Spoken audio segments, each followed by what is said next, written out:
Hey, everybody. Welcome to another episode of the Inside Enduro podcast. We've got a lot going on. We got a really great guest today. We're trying to mix it up. We have a man known as Brian McCarty. He's a freestyle motocross athlete. Maybe you know him as McGnarls. I hadn't met him before and didn't really know who he was, but I'd seen him. I'd seen him on the Pipe 7, and you know, and you've probably seen him on YouTube and some of these movies because he just does some wild, gnarly, big jumps. And man, Brian, welcome to the Inside Enduro podcast. Thank you. Happy to be here. Do you go by Brian or do you go to by Mr. McGnarls? Anything. I get called McNane sometimes. McNane? Yeah. Like broke leg? I guess. I don't know. Somebody started calling me that, and I was just like, I kind of actually like that. It's funny. Yeah, dude, that had a name. I was, so where did McGnarls come from? Was that? It just kind of started out like every nickname, just a dumb joke. And when I was younger and I started going out to the desert more, like kind of got my license and going to these spots where people rode, I was hitting all the jumps. And my buddy Chase, he was like, you're so gnarly, you're McGnarly, and just threw it all together, and it's stuck ever since. And at first it was kind of like, this is kind of stupid, but I mean, it just, people keep saying it to you, and you're just like, well, I guess it's here forever. Yeah, well, I don't think it's necessarily a bad thing. I know some of these, I mean, you got the stats of, 212 ramp to dirt jump with a backflip. Mm-hmm. I saw the one, particularly I saw that one, but then I saw the one in Montana from on the pipe where it was kind of a big natural giant thing. And I'm from that part of the country. And I was like, hey, you're like, holy, like Sydney, Montana? Yeah. Out on some ranch. Middle of nowhere. Yeah. And then like this guy shows up and like, how I'm going to do this, ginormous backflip. And yeah, I got brought up there to do some riding with a few other like top pro guys. It was like Wes Agee, Jimmy Hill, Alex Harville, Travis Cady was there, Jared McNeil. There was a bunch of us, and it was like all talented riders, and everybody brought their A game out, and there was one jump. Wes Agee flipped two of these big jumps. Yeah. And I flipped the biggest one, I think, of the two, and when I pulled off the ramp, it just felt like I did this. Just like stopped, like I was doing the hugest Ronnie Mac boner air. I was like, I'm probably dead right now. See you later. Hello, fucking heaven, this and that. And as I came around, I seen the landing, and I was like, oh, well, fuck, I made it. And then, like, obviously rode it out, panic revving to the moon, because I just can't believe I did that and everything. But, yeah, that's a pretty rad place. I'd love to go back there and actually, like, take it further with, like, backflipping and everything like that. So were you guys just camping out there? Or? Yeah, we pretty much, I slept in the bed of my truck, I think, and just full on pioneered it. Yeah. Horse and buggy. I like it. You're talking about doing that flip and it's funny, we're talking before where how does freestyle motocross come across enduro? And to me, I don't know, I for sure saw a connection. And part of it is, going through your mind when you hit a jump like that, everybody has their level of comfort. You'll have a rider who he sees or she sees a foot step up. Yeah. Not a problem. They'll do it or they won't. But it's funny is you make it 18 inches and then they just don't commit. And we've all been there, or check out, or it's just too much, or it may be 2.5 feet. And then at 2.5 feet, it's people just like, they kind of get scared of like testing that unknown. And it's like, well, you'll never know until you try. And yeah, if you fall, you just get back up. Unless you break your leg, then you're just stuck there. So. Which, you hope doesn't happen, but, yeah. Typically doesn't. But, where I notice it the most is if people will try it, even if they try it, most of the times it's half-hearted where maybe they'll pull up a wheelie just enough to smash their exhaust because they're really not trying it. They're kind of testing the waters a little bit. Yeah, and an Australian term would be called soft cocking it. And that's sick, that. Yeah. I, as you know, and we can talk more about it. I spent a good portion of my life in Australia, And so I have the vernacular down for sure. But Awesome. yeah, soft cocking it. So they really didn't even try. But to me, that's what's so interesting when you look at what you do.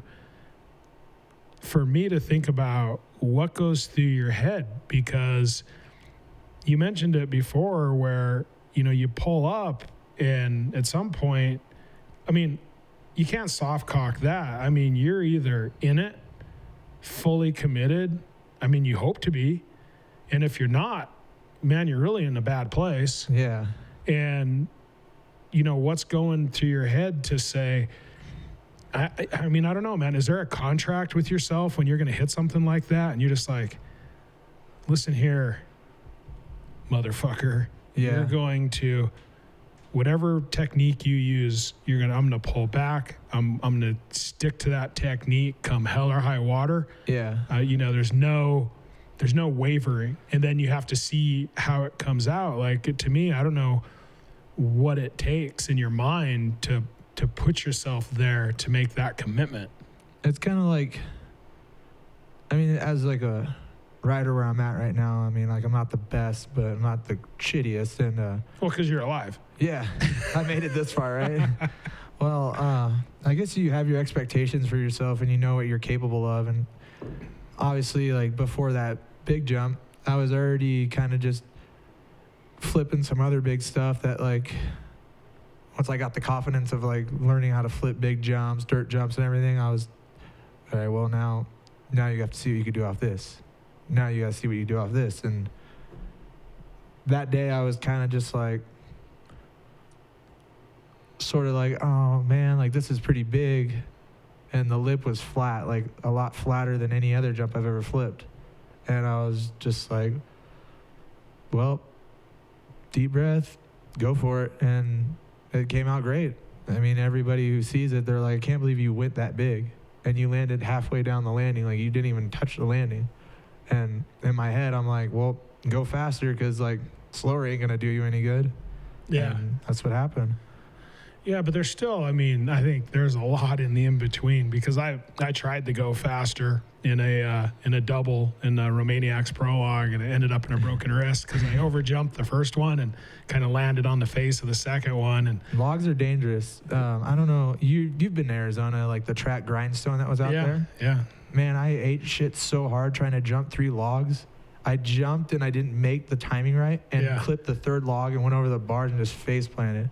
It's rough. Yeah, I got up and rode back and I had to call my dad and like, hey, I crashed. Like, if I don't make it home, you know why? Yeah. And drove home and he was like, what happened? This is when I was kind of just leaving racing the freestyle, and I was just like, go home. He was like, oh, what'd you do? And I told him, oh, I was out trying to trials drive with these guys because the course is there. Yeah. And let's just say I don't like it. Yeah. It's not my thing. No, it's brutal. It's brutal for sure. But that's what's so weird is the link, because like what you do, you know, I do a fair amount of that stuff, and when we all develop, I guess, our own confidence, you know, in our own environment or what we're doing. And, you know, I look at, you know, what you're doing is, you know, completely terrifying.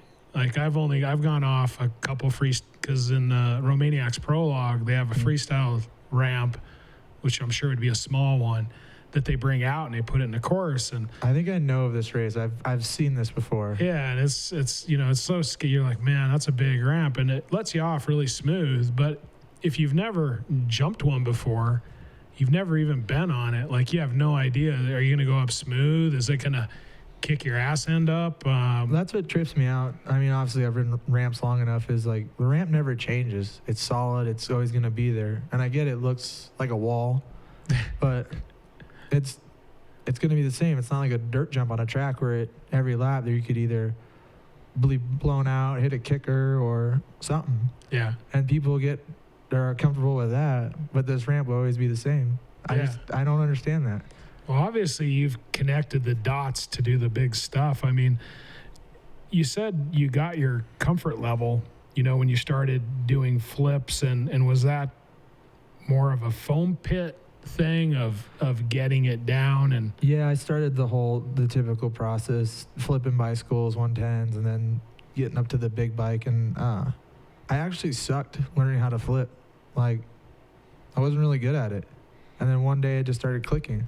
Yeah. And then I was, like in your head, you dedicate it. You're like, I'm going to be good at this. I need to work hard. And so I dedicated myself to it and practiced a bunch, had a few good crashes. Like, I've over-rotated and landed right on my ass. And I got scared, and I was like, I think I was at Speed World, and I asked my buddy's mom, and I pulled my pants down because I was like, hey, am I bleeding out of my ass? Like, am I all good? I think I literally knocked the shit out of myself. Yeah. And my kidneys, too. Yeah. Oh, that's rough. It's rough. Again, I'm always trying to find that link. As these enduros have gotten gnarlier. Yeah.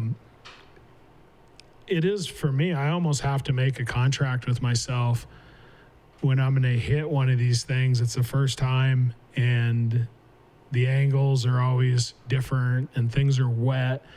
But again, if you don't lock down on the technique and think you're going to make it and do the right technique, you're 100% guaranteed to fail. Yeah, like enduro, there's so many more obstacles than just you got to focus on this ramp. Granted, the gap is big.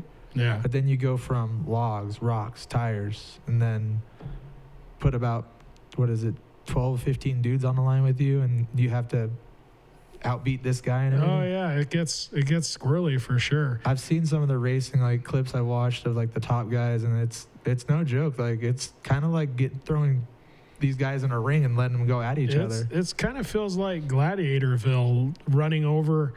I've inadvertently run over some people, and because people go down, and I mean you're right there. There's no stopping. Yeah. You couldn't stop if you really wanted to, and yeah, I find it calm though when that happens, because to me everything goes in slow motion. It's like bodies are going everywhere, and dirt's flying, and people are flying, and that's, I think, one of the only cool things. I guess maybe there's a couple of cool things, but you're a stocky, heavier guy. Yeah. For how tall you are, and broad shoulders and all that stuff. And you could buy me dinner later. It's okay. So I can relate with that, and I don't know how that affects you moving on a bike. For me, it's good in hard enduro to be strong. I can lift the bike and I can manhandle the bike when I need to, but then again, sometimes you got to carry all that weight with you too. So it's like, there's diminishing return. I mean, there's guys in freestyle. There's two dudes. One of the guys doesn't ride anymore, Garrett out, but the one main guy, Jeff Griffin, he's like, I think he's like 6'5", and he just moves around the bike like no problem. And obviously he's big, so the bike doesn't really feel like anything under him, but he could get his leg through the bars doing a Shaolin, and it's like, you're that tall and I'm short and I have little legs and I can't do that. Like, that's crazy to me. You think a flexibility thing, or? I think so. Like, a lot of these guys that ride freestyle, they're not like the typical like go out party every night and stuff like that. A lot of guys actually, like, they do take care of themselves, like work out, kind of stay in somewhat a healthy nutrition and all that. But there's a definitely separation of like people just see us as like the party animals, like, which, I mean, I can drink, like, yeah, I love Red Bull vodkas. Like, I call them C12s because like I'll drink from 2 in the afternoon and I'll go till like 2 the next day if I had to. Like, it's just how I am. Yeah, I remember back in the day, for extra money, we'd do some bouncing, and it was at the time where Red Bull showed up, and usually by 1:30 bar time, it was really easy to kick everyone out because people are done. Yeah, dude, they've been drinking and they're done. But then when Red Bull vodka came out at 2 a.m., you had people who were drunk and alert. Yeah. Trust me, I've been beat up by bouncers before. It's not my first rodeo. So, yeah, it can be rough. Do you have any tangles with the bouncing scene in Australia? They have it down to a science. See, we were pretty calm out there. I was calm just because I'm in another country, I don't want to deal with any problems. Like deportation. Yeah. Like, I have friends there, and they like when I come down there, and I don't want to ruin that. And actually, the last time I was down there, I was on the Crusty Tour, and I got kicked off for fist fighting because a guy called me a sook. Yeah. And I was like, don't ever call me that, man. Like, and it was more of couple other things going on. He called me a sook, and I went down to the arena, and I got in a fist fight with this dude, and that was it. They sent me home. The Krusty Tour team did, not like an actual Australia, but Yeah. I was bummed, but not really, because So I've heard of souk before, and I know someone who's from Australia is laughing about it, and I'm trying to think of the exact what that means. I thought it was like you suck. he called me a pussy, and I That's a hate when sook. people call me a pussy. Like, I'll take it sometimes when it's like, Did he mean it? yeah. I don't know. You wanna step out and throw out some words. I guess you gotta. Yeah, I mean, I usually play the nice guy role a lot, and like, it's pretty hard to press my buttons, but this guy did a pretty good job at it, and that was it. So he was another freestyle rider.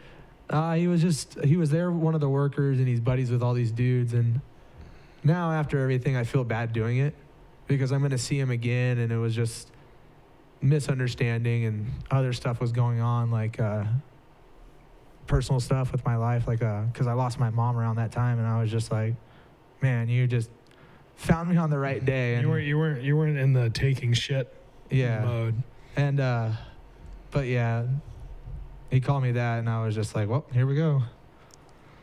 So did he throw back? Yeah, he did. He was a pretty tough dude. Can't say he was a pussy because he didn't just let me sit there and punch him, like. Yeah.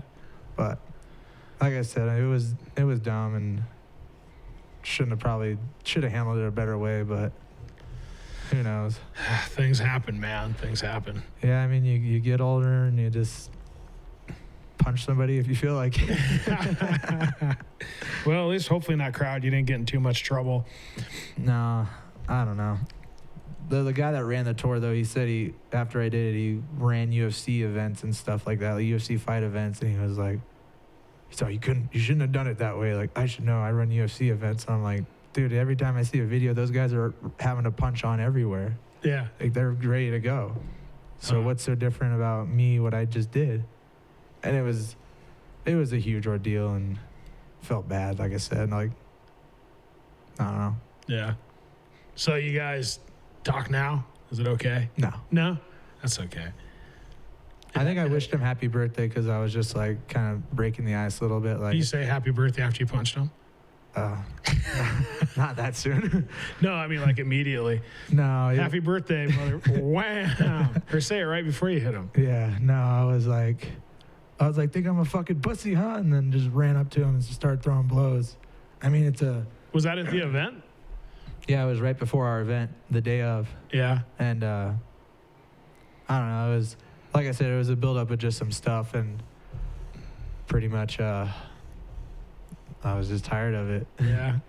Well, sometimes you take some bark off and it's all right. Yeah, like, I don't know. Some places, some people are like, oh, fighting's so bad, and I get that side of it. And then other times it's like, yeah, I think sometimes people need to just get punched, just to kind of let them know. Well, Like, like, I've gotten my ass kicked, and I deserved it, and I accept that. But yeah. some people just don't. I don't know. And I'll probably date myself, but growing up in Eastern Montana, it was pretty much a sport.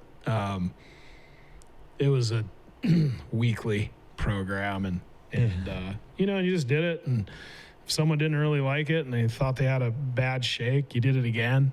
Mm-hmm. And if they lost again, they're like, oh shit, maybe I'm not very good at this. Yeah. So maybe you tune it down. But no, it made people think twice about flipping someone off. You just didn't see that much, because if you flip somebody off, you're opening a can of worms. Or if you said something to somebody, you better be ready to back it. That's like in California, not like recent, but like I was driving, this guy hauls ass to cut me off to get over, and it's like, dude, you could have took the 0.5 seconds just to like back off and get behind me and get over. Yeah. Flipped me off, and I like threw my hand out the window, and he just pinned it right over, just took off. I was like, what the fuck was the point of that? Yeah. Like, I don't know.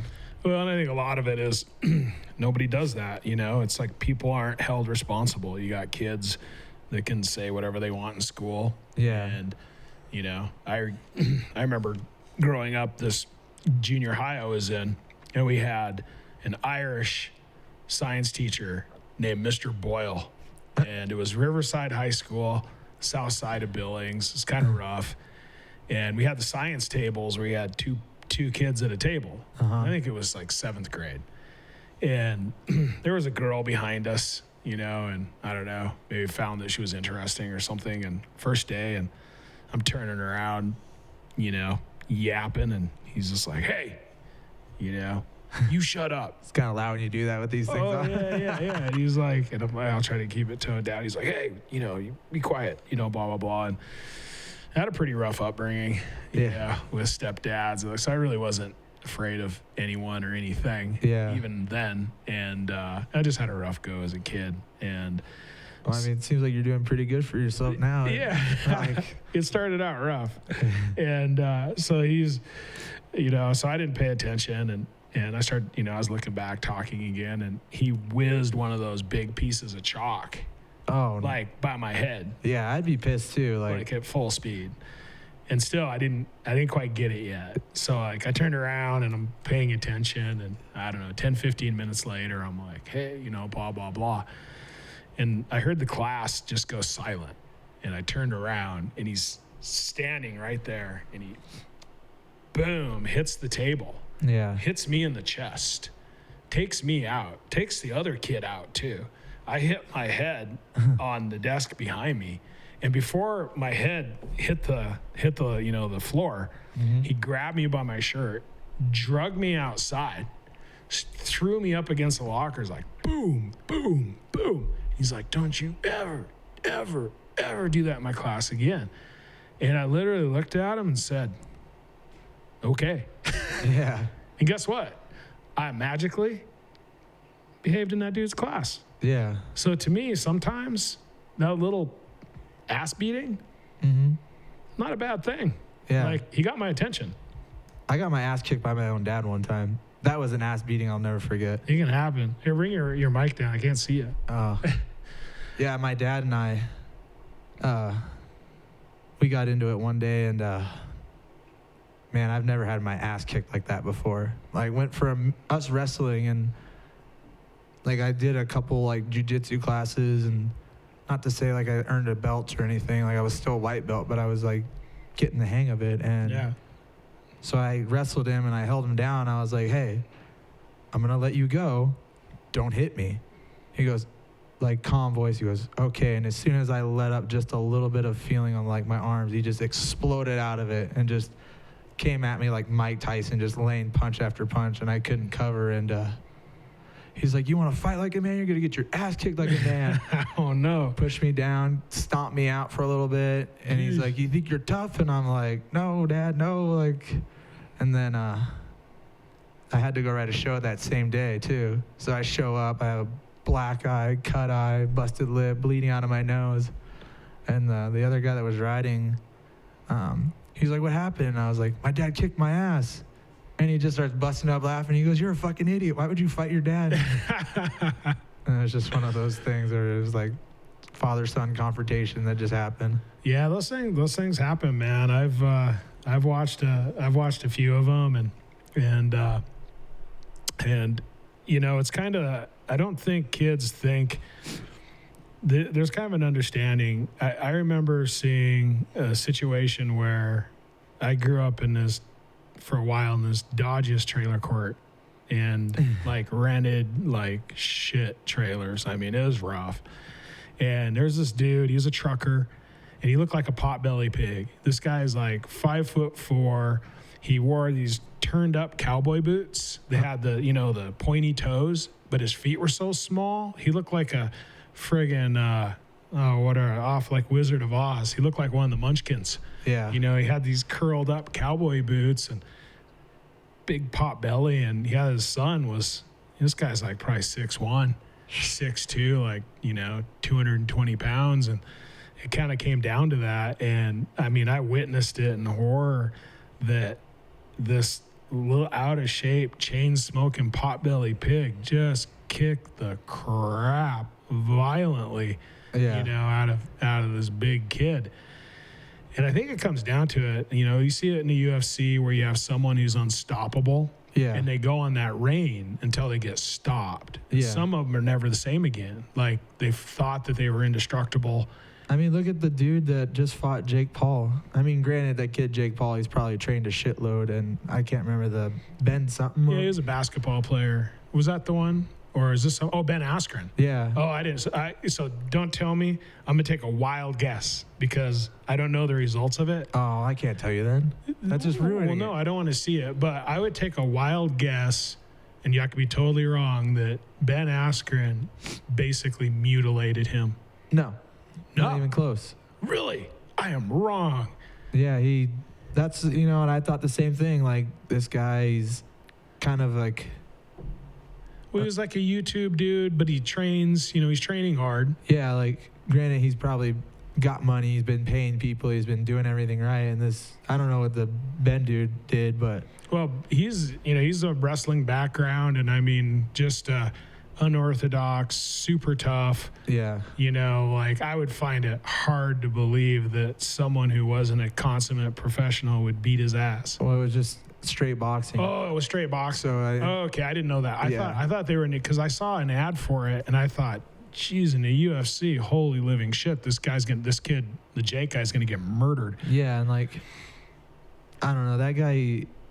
I did a freestyle show and at his house, Jake Paul, and I met him, and he was super nice and cool, but the whole YouTube thing just throws me off. And yeah, the boxing match, it went the total different way. Really? And I honestly thought that Ben dude was gonna do a lot better, but. Huh.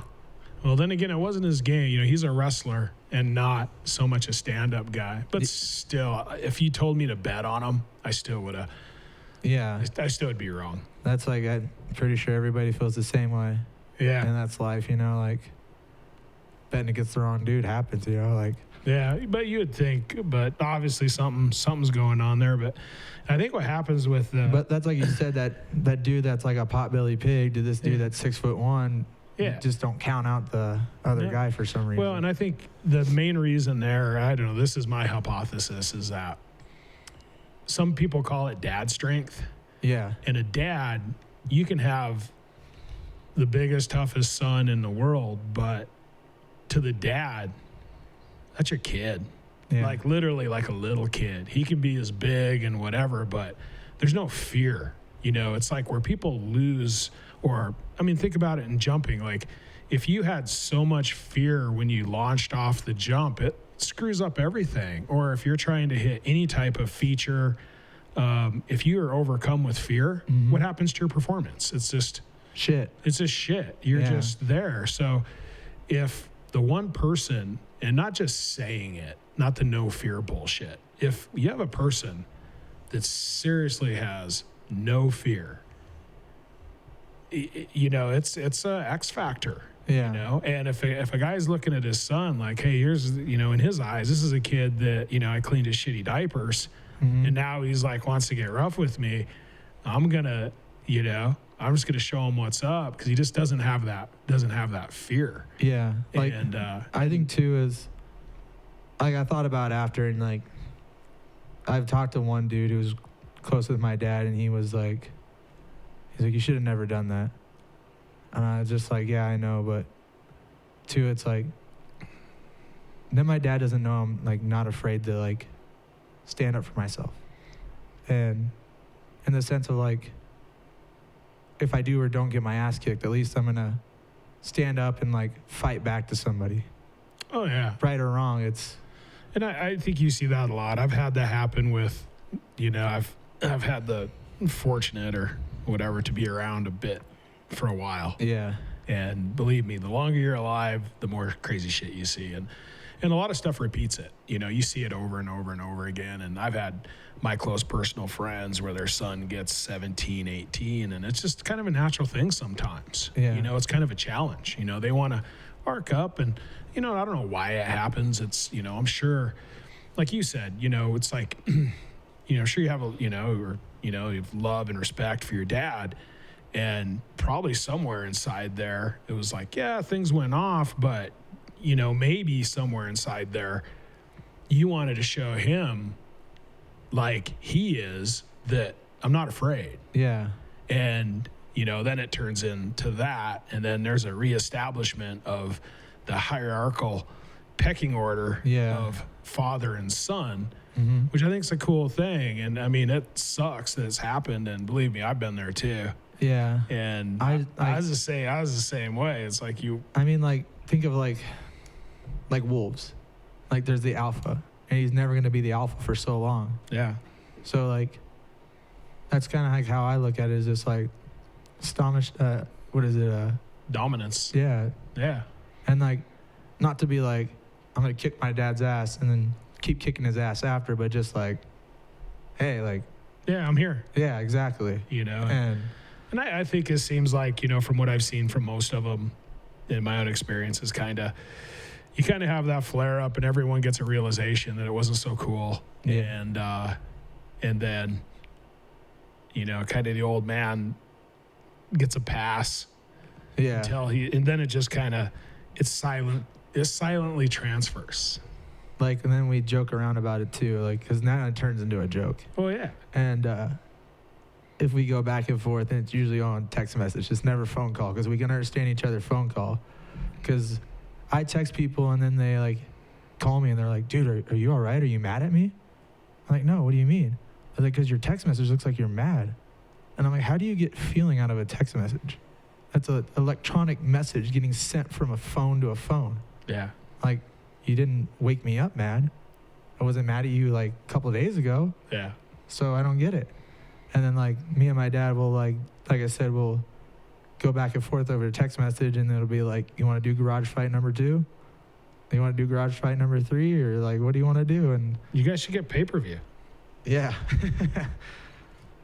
No, my dad, he's a old construction guy. He's worked from like 13, 14 years old and lived down in Phoenix just doing jobs and everything, and just retired after 40 years or 44 years of construction, concrete, everything. Yeah.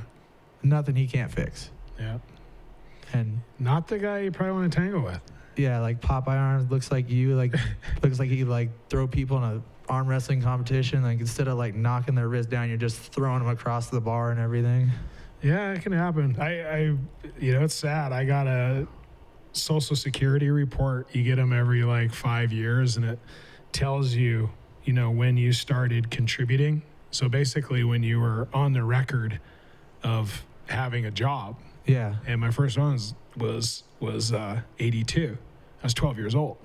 Shit. Is when I had my first like signed on, you know, working, and that was just the way it was, dude. Like, you know, where I came from, if you wanted money, there was no money. So Yeah, it's not like today. Yeah, you're getting a check or a card check, whatever, in the mail. yeah, no, you're going to get it. Yeah. You know, and you know, I didn't really like the idea of juvie and jail and all that kind of shit. So I figured, you know what? Yeah. Let's get a job. Right? That's why, like, my parents use dirt bikes as a hold over my head, as far as like, if you want to ride this thing, you need to do good. Yeah. And it wasn't like I needed to be an A+ honor roll kid. I just needed to go to school, participate, fucking B's and C's. That's it. Yeah. No A's. If I got an A, my mom would be raising the roof. But But it worked out. yeah, like, chose dirt bikes over everything, and that's kind of why it's been my number one passion. Like, I have it tattooed on my ring finger because it's my number one passion. And So it's, you know, it's financially supported you. yeah, like, I remember when I was a kid racing, I'd go to school and I didn't get to go to the gym like other kids. I'd be like traveling to races. I'd just use my PE time to kind of go run our laps and work out and stuff. And my coaches were like, dude, you'd be such a good athlete. Like, why don't you do football, basketball, baseball? And I was like, I think this is when I turned like 15, 16, and I was entering the pro class. And back in Arizona, the money was good at 15, 16 to like race on the weekends. Yeah. And I was making like 700, almost 1,000 a weekend. Yeah. And that's like okay money for a kid 15, 16 years old. And that was straight up motocross, like outdoor motocross? yeah, just around like the local tracks like Speed World, Cottonwood. I rarely raced ACP. That was my kryptonite track. Yeah. Out by the prison? Yeah. Yeah, dude, I've actually raced out there. Yeah. Not very well. Dude, it was a Loretta qualifier, and I was just hairs away from getting my pro points, and I got the whole shot on a brand new, when they fuel injected the Cowie 450s, got the whole shot, was going off leaving them. Stock, suspension, everything in my head. I'm like, dude, this is fucking sick. Like, I'm kicking ass right now. And I want to say it's turn 4 where it's like the weird step up the hill into the sand corner. It loops back down and drops down. Yep. And the rut pushed into the wall. And I kept telling myself, go easy. The rebound's going to kick hard here. And I just totally forgot because, like, I was so stoked. And I went into the corner and hit it hard and just rebound unset it and just sent me sideways like this down the hill. Ugh. Watered my brains out, laying there at the bottom, just like, fuck, I just blew this. But then, like, tried to race the next 250 Pro Moto and my concussion set in. Oh, no. It went from looking up at you eye to eye to just slowly staring at the ground. And I was just like, yeah, I'm done. Woof. That's it for the day. So, like, before you were kind of saying, hey, the freestyle ramp doesn't change and it's, always the same condition, et cetera, making it like, it's no big deal. But, I mean, obviously, even doing the freestyle motocross, you're a serious motocross athlete with, you got pretty much some all around, skills, dirt bike skills, Like, I grew up racing around like the same time as like Taylor Roberts, Buddy Bruner, Rhett Ursed, Cole Martinez, just a couple other not randoms, but like other people too. And they were fast. So it was like, you had to really work hard to beat these guys. And I wouldn't say I'd win, but I'd do fairly okay. Yeah. And it was kind of nice to grow up around that period of at least having those fast guys because it pushed me to be better. And like now to this day, like on a track, like I do pretty well. Like I can go out there, do some shit, have some fun, and not be like the person doing a chicken wing off of tabletop where you're just like, fuck, that looks so scary. Like, yeah, I'm glad I learned something back from racing with all those guys and stuff. And yeah. No doubt. But, obviously you gravitated to the, the world of big jumps, and man, it's taken you all over the world. You spent some time, you told me you spent some time in China. Yeah, 5 months. How was China? Certain things are good, certain things are bad about it. Some just people, like, I've heard it called the China. Yeah. Is that the same place? Maybe. Oh yeah. So let's go. So when were you in China?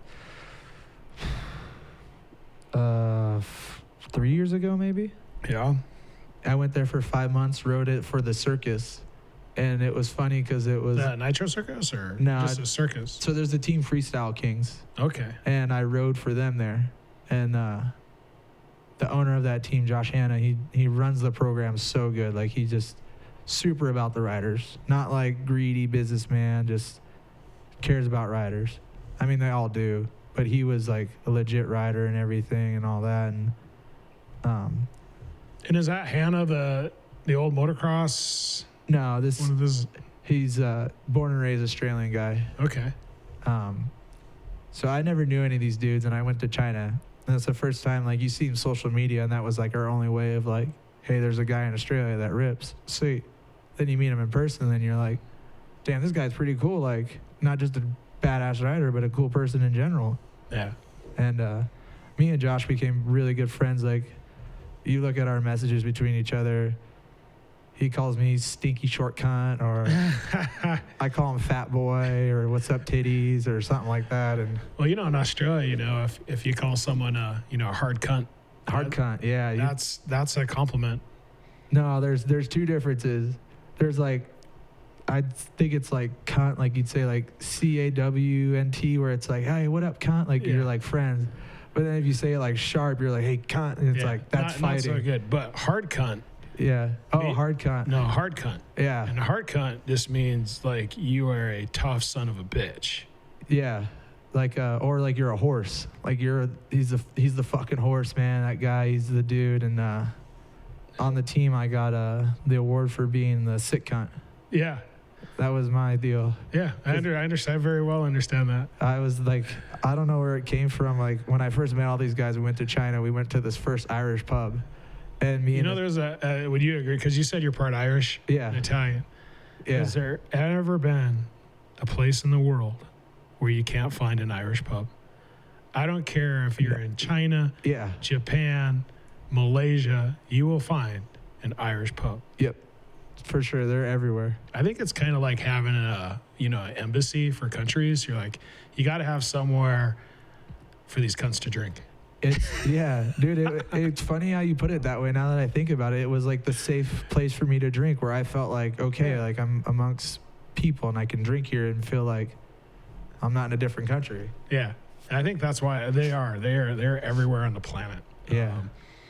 Like the first time I went to this place, me and this dude, my buddy Brody, we were having a food fight, and then it turned us throwing forks and knives at each other, then glass cups, and then I was just like, fuck it, and I took this table, it's probably this big as this table we're on right now, and a glass sheet, and just flipped it over, destroyed it in the middle of this bar. And Josh wasn't there. He left somebody else in charge to be our manager, pretty much babysitter, and my babysitter, and we're sitting there. We walked away because we were like, oh, we're going to get in trouble. Let's get out of here. And we're sitting on the corner, and all I hear is, where the fuck is Brian? And I'm like, oh, fuck. So we go down there, face the music. I've barely been there for like 2 or 3 days, I think. And my buddy Scotty was like, you're going fucking home. That's it. Josh is pissed. I already talked to him. And I'm like, there's no fucking way you talk to him because it's daytime or nighttime there. Or was it? Whatever. But anyways, and I text Josh the next day, and I was like, hey, man, I'm sorry I did that. I was just getting rowdy drinking. And he was like, yeah, for sure. Just kind of tone it down a little bit. You know, like, I get you're there having fun, but you still have to be respectful of the country and the places we go because they let us go there for a reason. Yeah. And I was like, yeah, you're right. And I paid for the table. Yeah. I made like my first couple of checks, went back there, paid the guy, and the guy didn't think I was going to pay him. Yeah. And ever since then, he gave me free Guinness every time I came in there. Did you smash any more tables? No, but we did do a lot of bad shit, though. If it makes you feel better, I got a sponsorship from an Irish pub for one of our rugby teams. And what the sponsorship was, they gave us X amount of money if we wouldn't come drink there. No shit. No shit. So now you tell me this is like 2 days too late. I know. You could have learned. You would have, A, not paid for the table, but got paid for not being there. I like where your head's at. This is pretty good. You have to reverse things. Business is interesting. Yeah, I'm not very good at it. I just like to work hard sometimes. Well, that's the key thing. I mean, obviously you've been working at it. We had one of our Inside Enduro employees that work with us finally overcame the resistance, and he hit the gym this morning. And he goes, I was there. And he goes, Brian was there, man. He was getting after it. Yeah, so that means you were at the gym between probably 6 and probably 7:30, I'd imagine. Yeah, I just get it done. Yeah, and doing it in the morning, it kind of helps start your day and everything like that. And my dad, he's like short Dutch Irish guy, so he's got a gnarly beer gut. My uncle has it, my grandpa has it, so I'm gonna get it. I'm trying to avoid that as best as I can. Maybe not. But yeah, I go to the Cove gym down there. It's super nice gym and everything. And I don't really try to do too much like heavy weights and all that. Yeah. Because being big on a dirt bike, especially doing freestyle, doesn't help your background of doing tricks. And really? Yeah. I know. Yeah. I mean, you compared to me, you definitely outsized me. That's for sure. I'm trying to slim down, man. I'm trying to get ready for the season. I think with the, I call it the lost year. It's kind of jacked everything up and makes it hard. If you're a hard goer, and I call it overcoming the resistance. It was a book called The War of Art, and it was about living, no matter what you do, living your life as a professional. Yeah. And what that means is a lot of us, whatever it is, not getting to the gym in the morning, it doesn't matter if you work construction, it doesn't matter if you work in a bank, you can still live life as a professional of what you do. And to me, it does. It becomes just that, overcoming the resistance. And I'm like you are. I really look to pound out the stuff that I do in the morning. And probably like a lot of other people, you know, I like it afterwards. You know, you always feel so much better. Yeah. But getting to do it can be a bitch. They say that's the hardest part, just going there and getting it done, you know? You know, we do you've seen the Inside Enduro shop, and we get people come in and they're like, did you shoot all these elk? You know, like, you know, and I shot most of them with a bow, and I'm like, nah, I found them at a garage sale. Yeah. You know? And they're like, man, you know, how do you take all these like amazing animals? Yeah, backpacking and like scouting, all that. Yeah, dude, I've explained to people exactly how to do it, and they won't do it because it's too much. They don't want to spend the time, they don't want to do it. But the funny thing is people ask, they're like, well, what's your secret? And I'm like, you want to know what the real secret is? They're like, yeah. Because everybody wants it. It's like, hey, how do you make $1 million? You know, I'm listening. Yeah. The hardest part, not the hiking, not the climbing and scouting. Hardest part is getting in your truck. Yeah. Getting out of bed. Because I guarantee you, if you can get to the point where I'm simplifying it, but you have all your shit in your truck, because you're going to leave your house at some point, right? And usually car, truck, something. Yeah.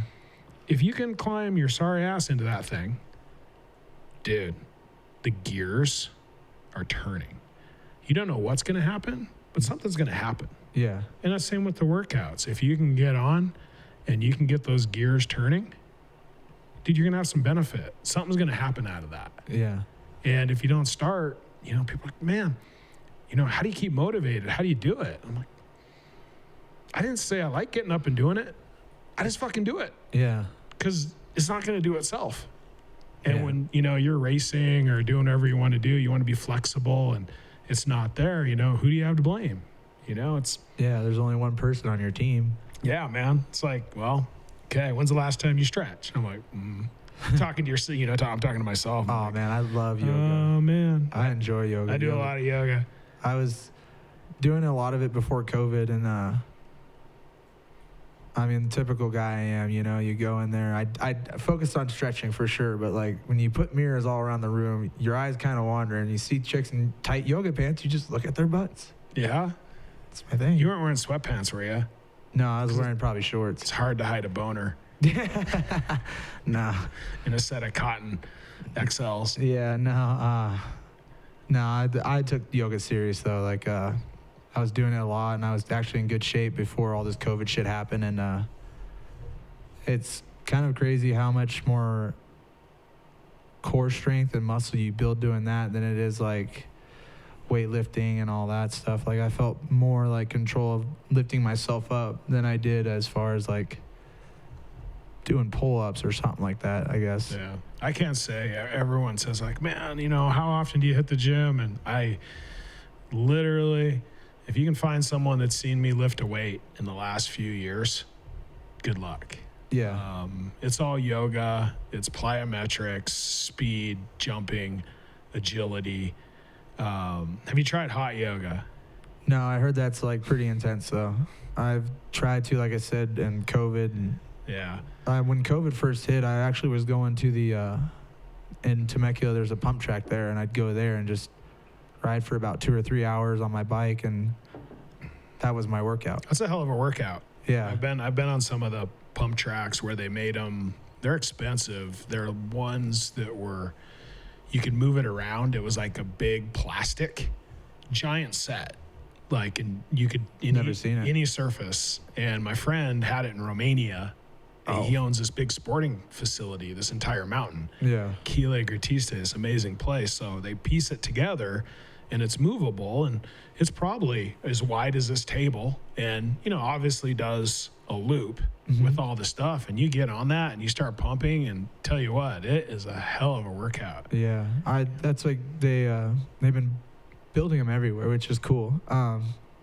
Like, definitely investing in something that gives back more to like kids, as far as like gives them something to do, and then like the workout part. And yeah, I think they're sweet. I think they should have been around probably like 15 years ago, to be honest. Well, I was getting heavy into the hot yoga again before the last year. Yeah. And I'm trying not to say the word, everyone, because let's just be honest. I'm fucking sick of it. So, Yeah. you know, it's just. I don't think you're alone out there. I'm just done with it. And, you know, I don't know, man. Yeah. I like it. What is it? The Ironborn off of Game of Thrones, where they say. Honestly, I don't watch I don't watch TV shows. I'm just a movie guy. Yeah, it's kind of like a bunch of little movies, but their main thing was this race of characters, you know, this off of this island that you can't kill what's already dead. Yeah. And that's how they kind of live their life. And which maybe not be good for you or I, actually. Yeah. It could get rowdy.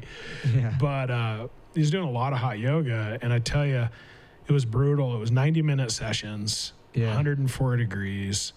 I had to bring 2 yoga towels because I'd switch out halfway because literally it was a waterbed.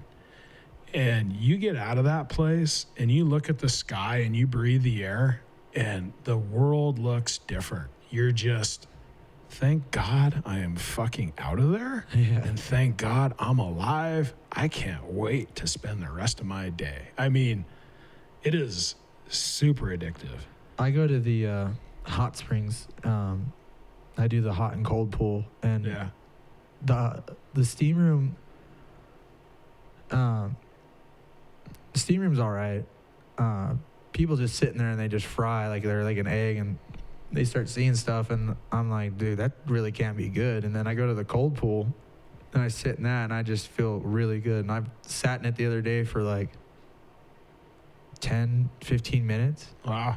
And I just sitting there in it, and finally, like, my body was just able enough to like hang with the temperature difference. Yeah. And that was pretty cool. I enjoyed that, like stuff like that. And then they have like a humid room or something like that. Yeah. Like a steam room type deal. No, I honestly don't even know what it is. It's just like, it feels like you're just like you're in Oklahoma in the middle of summer or something like that. Like, it just feels like you're just walk outside. You're at Ronnie Mac's house. Yeah. I try to stay away from that. The Oklahoma? Yeah, east. Yeah. Southeast, it's just, the humidity is just nasty. I stayed there as a kid. Derek Cook, not old, but older freestyle guy. Dude's a sick rider. Like, he does some tricks I don't even see anybody do to this day. And I stayed back there with him doing shows, and we'd get up right before the sun was up, drive to his riding spot, prep everything right as sunrise hit. We'd gear up, ride for probably a couple hours, and then pin it home right away because it was just so shitty out. Yeah. Like muggy. Stay inside until right as almost sunbreak and everything, night break or whatever it is, and then ride for another couple hours before dark, and then just go home and shower and just sleep, and just did that for probably a month straight. Yeah. Yeah, I'm not down with that. I was back east for a race in Tennessee at TKO. I'd been out there a couple times doing the hard enduro scene, and I remember seeing this big heavy set lady, and I asked her, you know, she was very nice. I was like, yeah, I go, what do you guys, because it was disgusting. It was 90 plus degrees, 100% humidity, just standing outside. You just want to die. I mean, you're wet. And I looked at her, and and we're talking, and I go, Miss, I go, what do you guys do in the summer? And she just stared at me like I was an idiot. She goes, nothing. It's too hot to do anything outside. And I was like, ma'am, this is not the place for me. Yeah. I like to be outside. Same. You know, when you grow up in, you know, trailers and this and that, I really didn't spend any time inside. Yeah. You know, in a highly flammable. Right.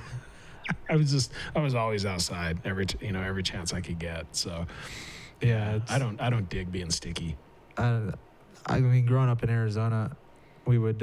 I grew up riding BMX as a kid, and anytime like I was a kid, I'd get up at like right as the sun came up. I was wide awake, like I was already working a full like construction job. Like I was ready to go to work, but I was wanting to go ride my bicycle. Wanted to go dig holes, build jumps, and all that. And yeah, we used to like get up early, same thing, or we would ride all night and then sleep all day, counteract the heat, but you'd still go out at night, and it was like what spring would be like during the day, but at night during the summer. Oh, yeah. And I remember we went downtown to ASU, and we'd ride around down there, and you just see all the crazy shit going on. You'd ride your BMX and then leave, and you'd see all the traffic just break out of nowhere because it's daytime. Everybody's going to work or something, and we'd just be going to bed. Yeah.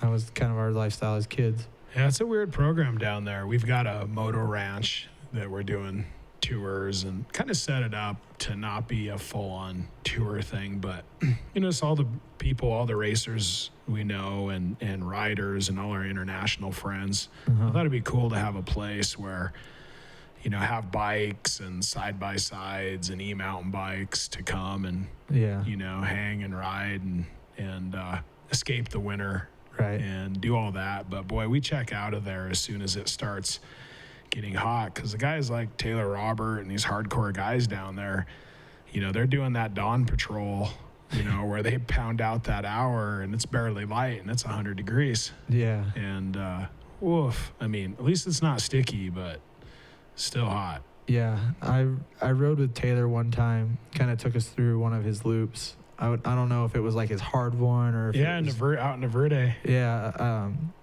and I had just gotten this bike and it had freestyle suspension. Oof. So it was the wrong bike to be riding, but it was all I had at the time, I think. And that's a rough program in there. I've ridden those three, well, at least three of those loops. A couple of things I tried, and then there was other stuff where he would like disappear and he was like, "Oh, go this way, you'll come back around." And yeah, one of the guys would go through there and be like, "I can't believe I just made it up that was retarded, like it's fucking crazy." Yeah, there's some stuff there. It eats bikes too. I mean, it's rough on them. Yeah. I watched a guy misland a off-camber drop off, and he had his goggles off and took a choya to the face. Oh, just wow. Boom, Huggy Bear. Yeah. And you got to pull them out with pliers because, they're barbed. Yeah. They have like a neurotop. I mean, you're from there, so. The more you mess with them, the deeper they go and all that. Yeah, you can't stuff. touch them. They want to be in you.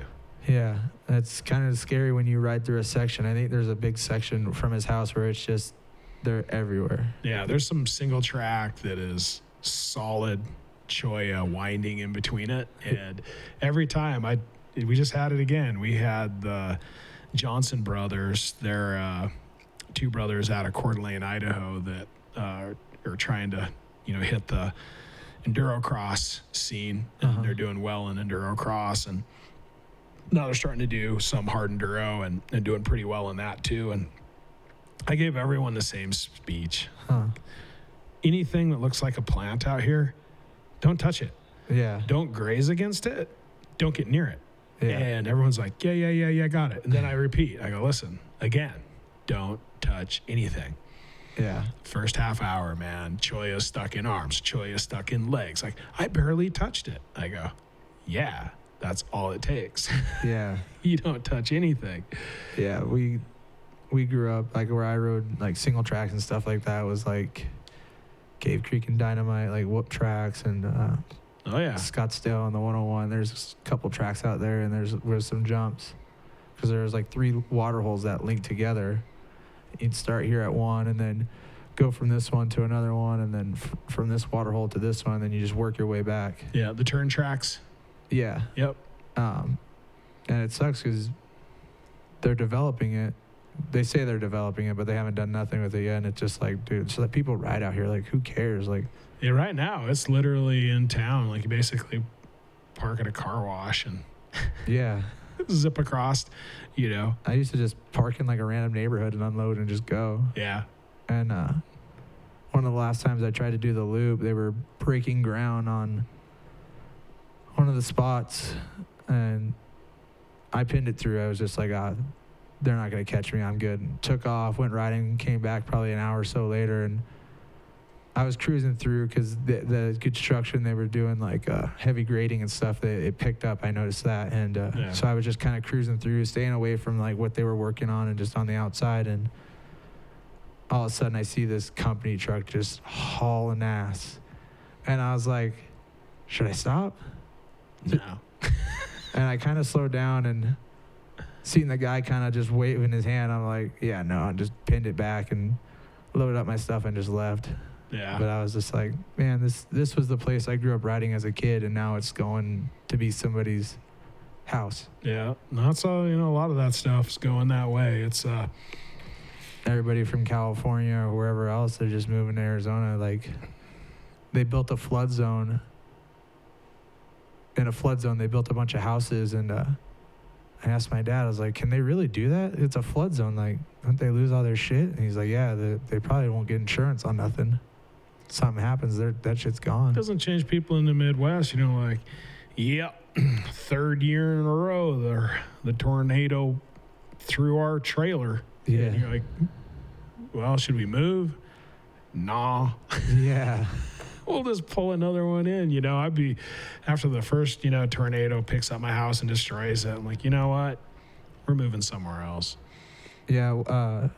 What was it? And if they call it Tornado Alley, that's like probably not a good sign. There's one time we were on a route with doing shows, and we stopped in one of the towns in Oklahoma where one of the big tornadoes hit. And these chicks just picked us up, and we just drove around, and they were showing us all the carnage of everything, and it was just kind of sad to see what a tornado really does to a whole city, and especially all the stuff they told us about. And I was like, fuck, that's horrible. Like, as far as like, you chose to live here, though. I mean, that's... Yeah, it's trashed, and I don't know, man. I think the only thing that solves that is luggage or U-Haul. Yeah. That's why I like Montana. I guess that's why people dig it. You've got thanks, Matt. Sorry. That's why you got, I like it here. Typically you have no tornadoes, no hurricanes, no floods, no earthquakes. You got a bit of snow, but the ground's pretty solid, not a lot of humidity. It's pretty nice. Yeah. Besides the snow. The snow's a bit rough. That's why we have the motor ranch in Arizona. So yeah, you kind of get the best, the best of both worlds. Yeah, I came up, like I said, last year, did a couple shows, and I went and did some racing up here too. And the tracks are pretty good up here. I could use a little bit more as far as like conditioning. Yeah.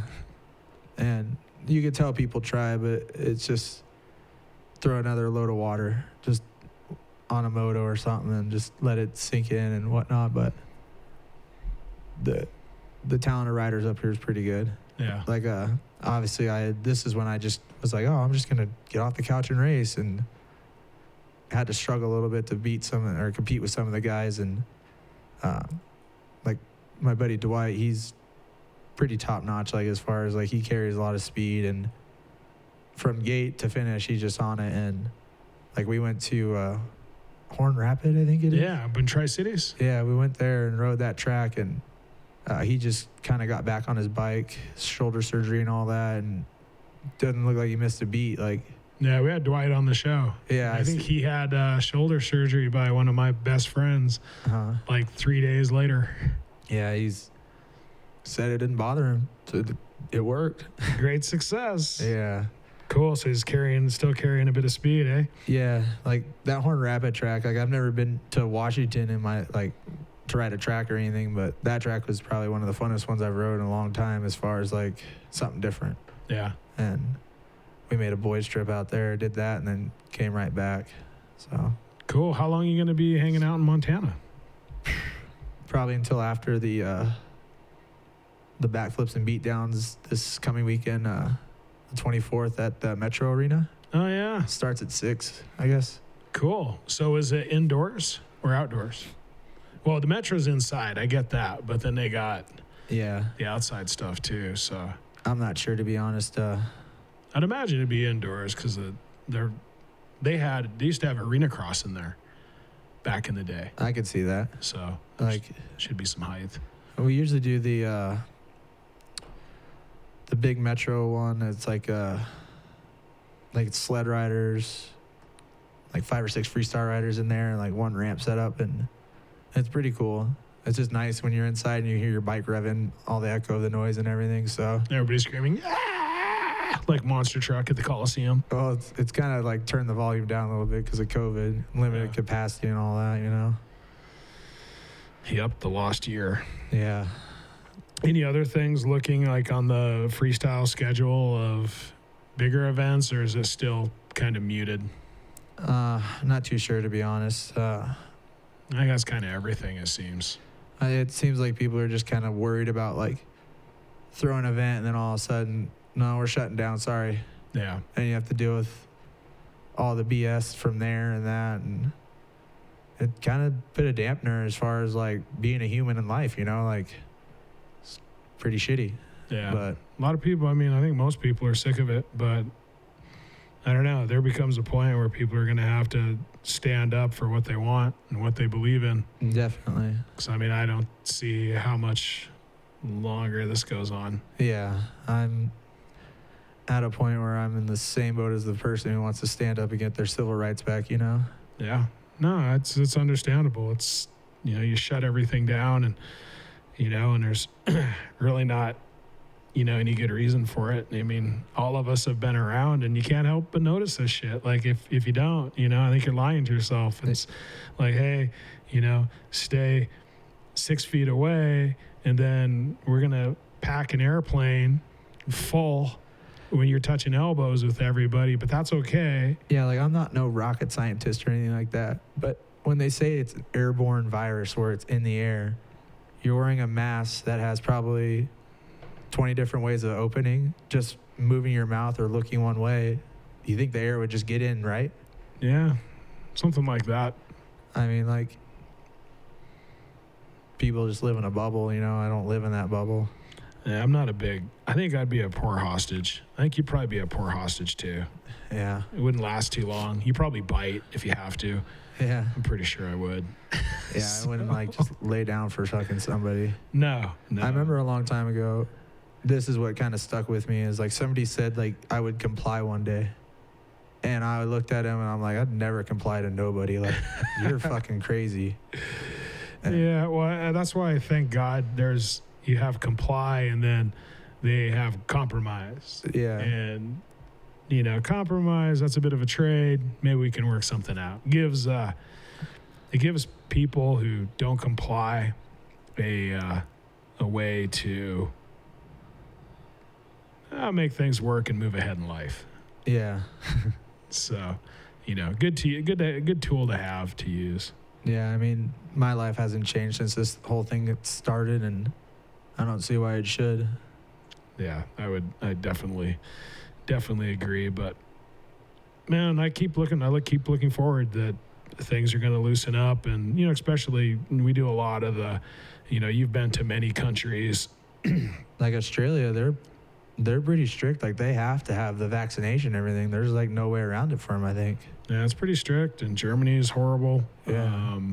I've got friends there. You're not allowed to, still over a year, you're not allowed to go to a friend's house, and you got neighbors turning people in.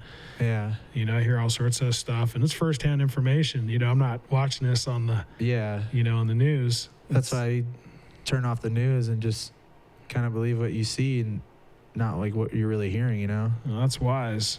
I mean, again, if we saw people just dropping in the streets, you'd be like, hey, man, it's like one of those movies. You should probably, wear a full gas mask. Yeah. Like bunker down and everything else. Yeah, I guess, and try to fight it out for another day. But yeah. But until then, man, I don't know. I'm just trying to keep positive, and, I'd like to see some of this racing pop open. And well, they've been doing Supercross at least. That's the good part. Yeah, man. I don't know what's going on, but I saw a compilation of, I follow Supercross a little bit, just because all of them. I mean, it doesn't matter if it's freestyle. I mean, I appreciate, like, man, look what these guys are doing, you know, and like I got a lesson on flat track racing. Yeah. I was just kind of blown away at how that all worked. And I was just like, fuck, I can't do it. Why would I dog this guy for something I can't do? Like, yeah, it's intense. Where did you do that training at? It was through somebody I met. I feel like a dickhead because I can't remember his name, obviously. Are they in Sacramento? No, this is kind of all over as far as like, I think they do more of Midwest, like flat track racing. Like a series or something? Yeah. Okay. And Yeah, the guy he was breaking it down for me as far as how it all worked out, and I was like, dude, this is fucking cool. Like, Yeah. to me, just looking at it from the outside without knowing anything about it, you just lean and give it gas, and then he kind of broke it down as far as like what all technique goes into it, and I was like, this is fucking badass and everything. So did you try it out at all? No, I haven't. Never really got the opportunity to try it. Besides like just bored ripping my dirt bike around in a flat field or something like that. Yeah. There's a guy that does some training like this. He's because all those heavy duty GP racers, like the Grand Prix super bikes, Yeah. that's where they come from typically. It teaches them how to drift both tires at the same time, Right. like to do for super bikes. And I just thought it'd be really cool. I actually flew out to California with all my gear, and we were supposed to do it, and I was doing some other work at the time, and it was one of those things where we just ran out of time, and I literally flew out with my gear and didn't get to do it. Yeah. So I'd like to do it. I think it would really, especially if you're doing stuff like Erzberg, when we race there, the qualifier, the prologue is, this mega speed. It's not, I think just about anyone who can ride a dirt bike, even intermediate's not going to have a problem finishing the prologue. But what makes it dangerous is how bloody fast you got to do it. Yeah. And it's rough as guts, and you're drifting these corners. And I thought, man, if you learn that half track technique, you could just, drift a lot of those. Basically it's a mine, so the roads, snake up, and Yeah. Like they're all granite dirt. Just keep it pinned, and just keep the drift going, and so it's something I'd like to do. I think I've had some friends that have done some classes in it, and like you said, it was really interesting, and I think it would be interesting to be able to drift a bike like that. Yeah, I've been Erzberg. That's one race that's like, it'd be interesting to do, but probably be better to stand on a hill and just drink a beer and watch everybody else do it. Yeah, there's like close to 50,000 people drinking beer. It's amazing. Yeah, it's just cool how you go elevation changes through different the rock section there was, from what I remember watching, it was pretty intense as far as like these were boulders. Yeah. Like man-sized boulders, and these guys ride over them like nothing. Yeah. Yeah, it's a crazy place. It was an experience. I'm signed up for it again this year to do it again. I qualified and raced it the last one, and then last year was canceled in the last year, and so I'm on for this year, but not sure because everything, it seems like things are going to go, and then, we're going to clamp down again, and you're like, really? When are you going to let this thing go? Yeah. We're just going to have to deal with it. Right. So, and then we'll see that with Romaniacs as well this year. So see if that goes ahead. And man, well, I hope the freestyle season, I hope that stuff gets going for you. And you obviously put in a ton of work in it. Yeah, like not even just me. Like I got buddies this is what they're dedicated their whole lives to, like a little bit more than I have, but this is their living, and they have families and kids and stuff. And it's like, without this riding, they're going to go work a 9-to-5 job that they're not ready to really walk into. They're still like dedicated to do this riding thing because this is what they sacrifice most of their life for. Yeah. So that's what kind of irks me a little bit. And no, rightly so. And I think that gets lost in translation with, I think you have a lot of people, thinking they're doing the right thing, trying to do the right thing, but there becomes like, when does that cost too much? Yeah. When have you hurt, so many people's lives in the name of something, when is when? Yeah. And yeah, all I can say is I'm not a good hostage. Yeah. So maybe we bite. Right. That's life. Yep.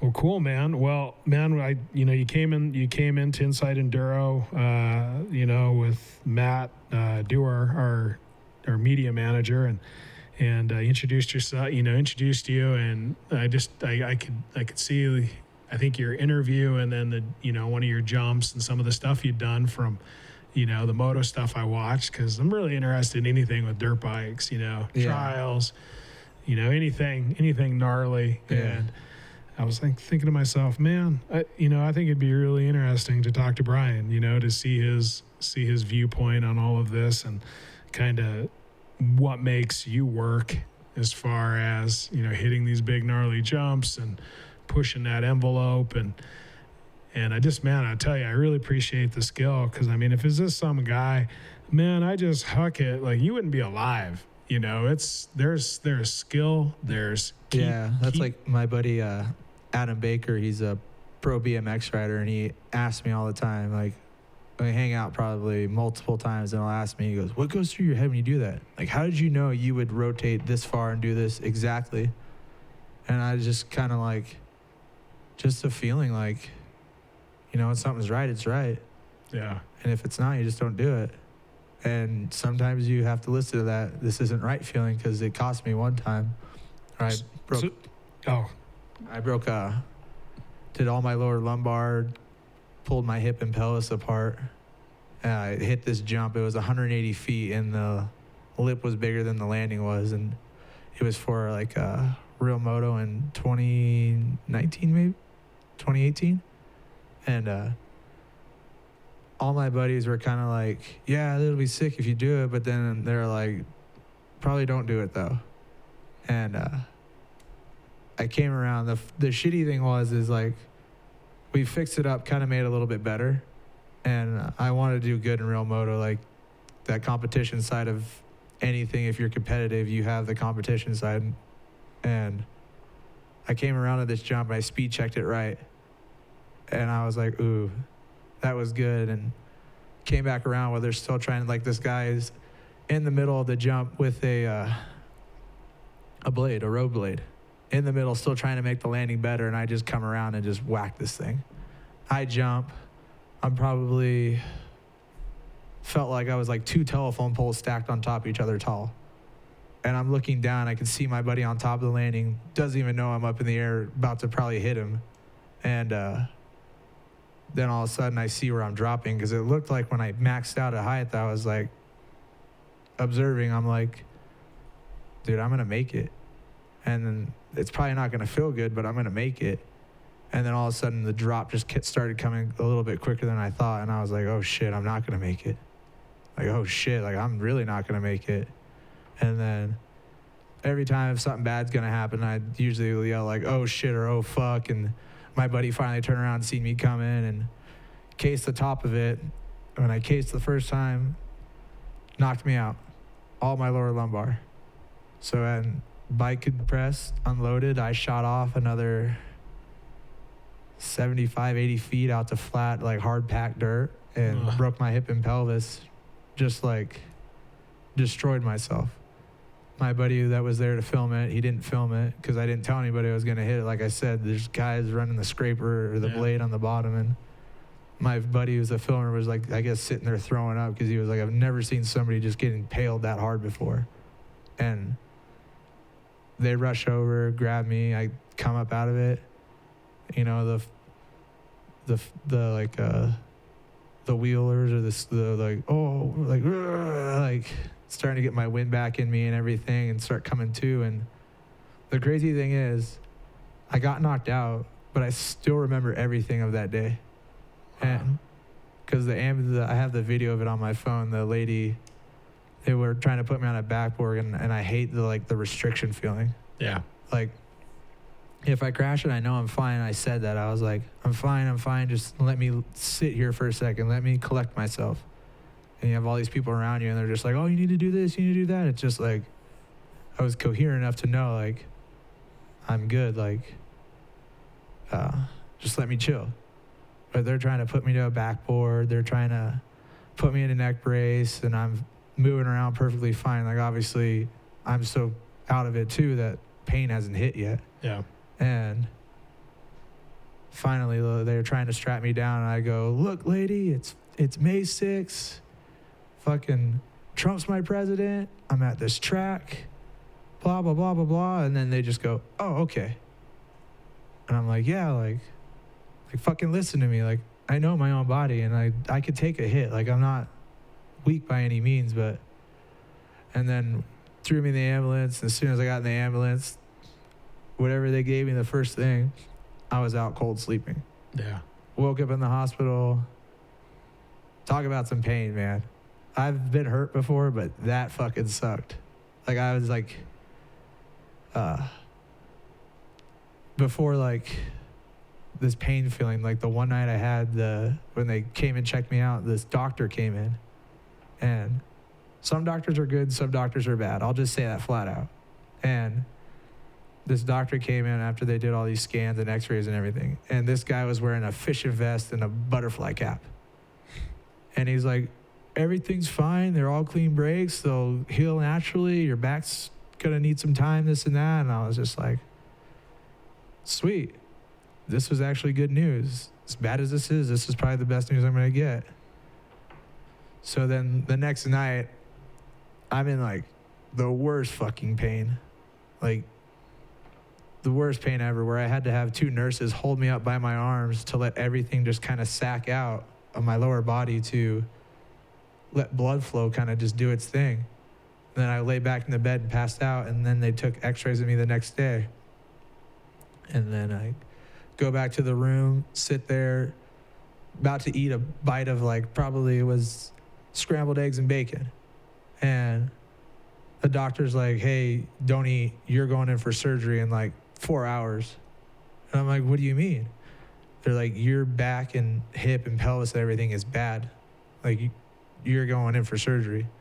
And I'm like, who the fuck was Butterfly Man? Who the fuck was this guy? And they're like, well, what's his name? And I'm like, I don't know. He didn't even fucking tell me his name.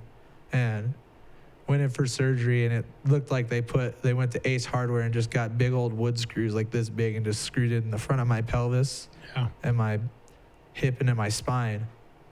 And I don't like pain pills. I don't fuck with like shit like that. And I love edibles though. Yeah. I haven't done them in a while, but I love them. I'll eat a shit ton of them and just fully comatose myself. And they can be rough if you run into El Diablo. You eat the whole thing. Oh, I will. I am not afraid of that guy. And I've had a bunch of edibles laying there, and the doctor or nurse comes in. They go, "Where'd you get these?" And I'm all, "I don't know what you're talking about." Like grabbing them and putting under my butt or my leg. Vending machine. Yeah, and they threw a big huss about it that I wouldn't take their prescription drugs and I wanted to take marijuana instead. Like, I was like, you trust this shit more than... It's weird that you trust this more than this when this is just a plant that came out of the ground instead of just something that was developed in a laboratory. Yeah. Like, not to go like as crazy as far as that with the whole theory of it, but... And they were like, yeah, you can't have it in here. And didn't get really too much of a fuss about it, but I was like, well, that's kind of crazy. Welcome to the world we live in, though, you know? And yeah, I was enjoying my time in that hospital. I was just hitting on every nurse I could because I was in there for so long. I was like, might as well take the time of what I have and do something. Yeah, how long were you in there? Probably a week. Yeah.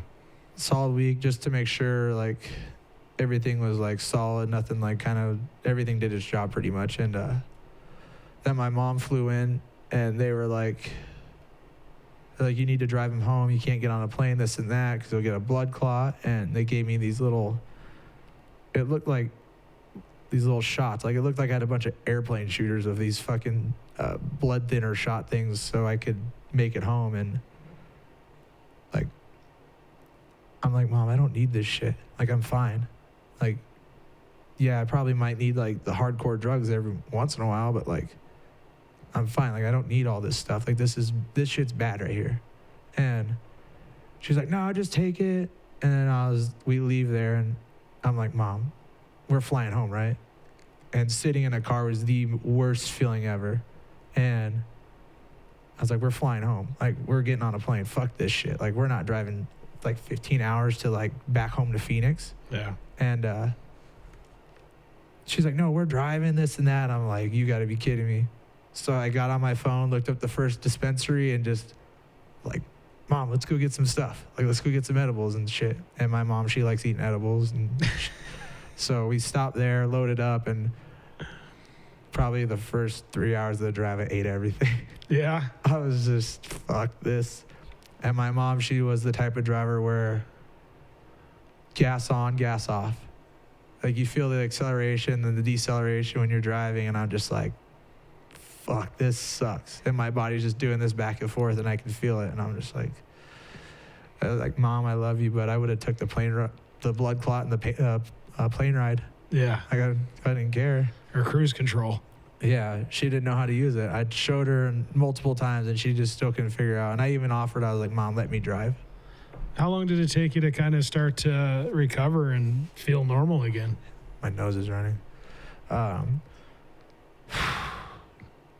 They said probably 4 to 5 months. Yeah. And I think I came back in 3. Yeah. And I was, thanks, Stuart. I came back in like 3.5, right at 4 months, and I didn't really take it serious. I was just kind of like, whatever. I just got done riding, getting hurt, drinking, partying. Nothing like hardcore drugs, but just drinking and kind of dicking off. Got in a couple bar fights. Got 2 black eyes, which sucked, and yeah, and then started like finally just like, all right, got a new bike, because my bike was a 15 Cowie at the time, and it was just, something was fucked up with it. Like when I cased that jump, it had to have bent the frame some way or another, because I sold that bike to another person, and the first ride I think they rode on it, they crashed because of the way it jumped. It was weird. Yeah. And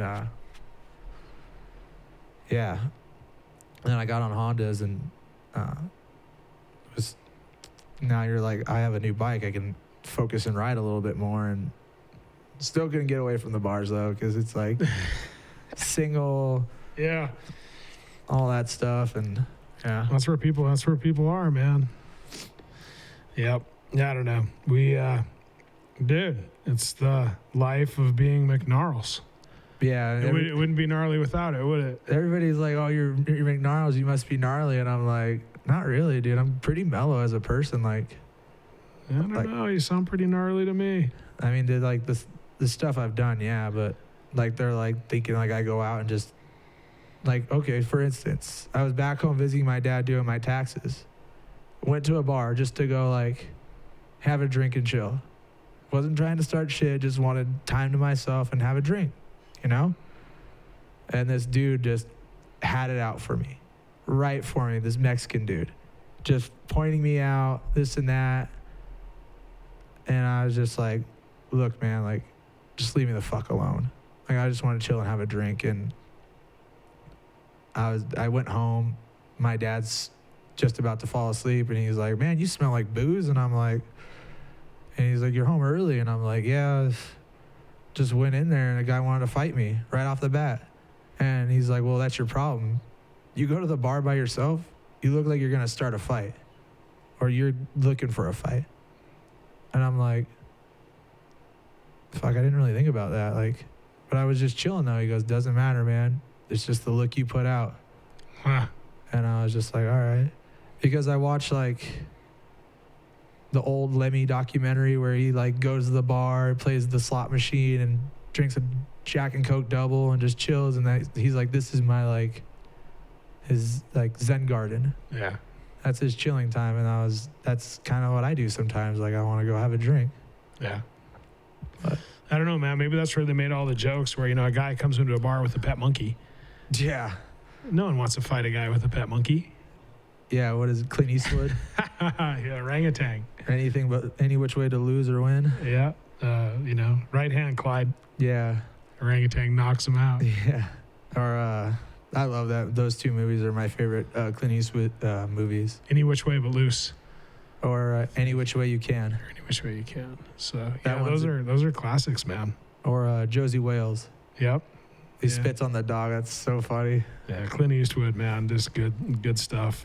All the way to Gran Torino, Mm-hmm. you know, and forward. Just Yeah. classic stuff. But, you know, I would say it's fair to say he was a hard cunt as well. Yeah. Even Yeah. like the mule. Yeah. That was kind of one of the last movies I watched with my mom, and she was so stoked on it. She goes, "This is a great movie." Yeah, I'm like, that was a great movie. Moving drugs in his new F-150. Yeah, it was cracked me up. The dudes were tailing him, and he goes into the hotel room, and he's got the two the hooker chicks with him, and they're like, "What the fuck's this guy doing?" And it's just like, dude, he's old dude, fucking having fun. Let him be. Yeah. Like, fuck it. Yeah. But it becomes a redeeming quality, you know, kind of, you know, you get to be old and tough and don't care anymore. yeah, You know, just let things be. right. Well, cool, man. Well, man, I'm stoked you came in. You know, I think it's a good story. Man, I hope hope for the best for you, for everything, that you can get the shows back on and doing what you want to do and ride like you want to ride. And I think we're all kind of there on the same page, just trying to make things happen, Yeah. you know, in our own ways and kind of, you know, bust out of the lost year and the mediocrity. Yeah. What's your prediction is like, when do you think things can proceed to not get back to normal, but like... I've honestly tried not to talk about it too much, just because, you know, I have a medical background, you know, 25 years of it. And, you know, and not that I know anything, but I feel I know some things. And one thing is, we've had the flu that's been here forever. Yeah. And we've had vaccines for the flu for well over 50 years. And has the flu gone away? No. Yeah. It's never gone away. And it can kill anywhere. And I'm not saying, you know, everyone says that this new virus is more contagious, people are more susceptible. I'm not arguing against that.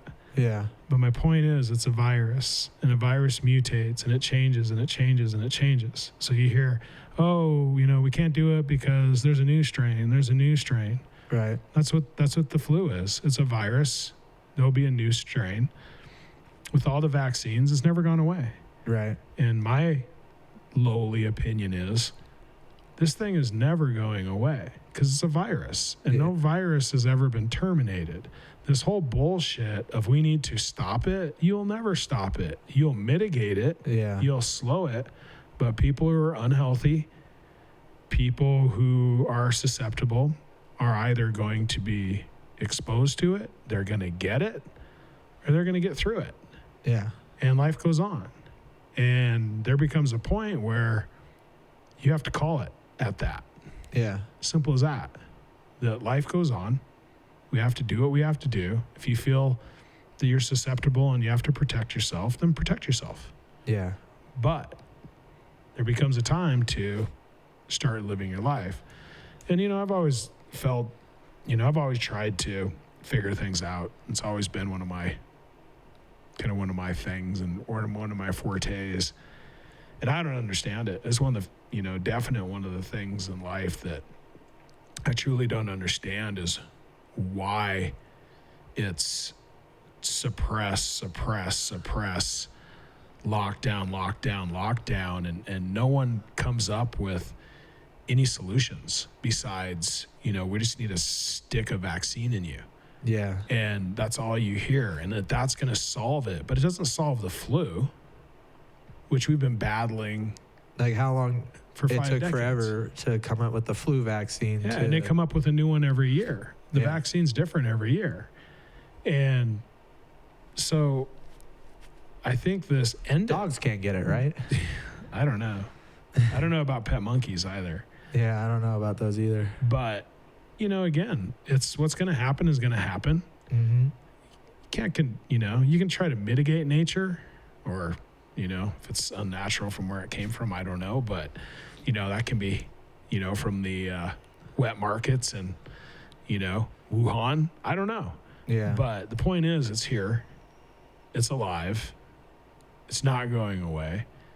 It'll be mitigated to some point, but you mitigate that through maybe vaccines, really maybe living a healthy lifestyle as much as you can. Yeah. And man, it is what it is. But the last time I checked, don't quote me on this, but we're all going to die. Everybody. Yeah. It's a matter of when and how.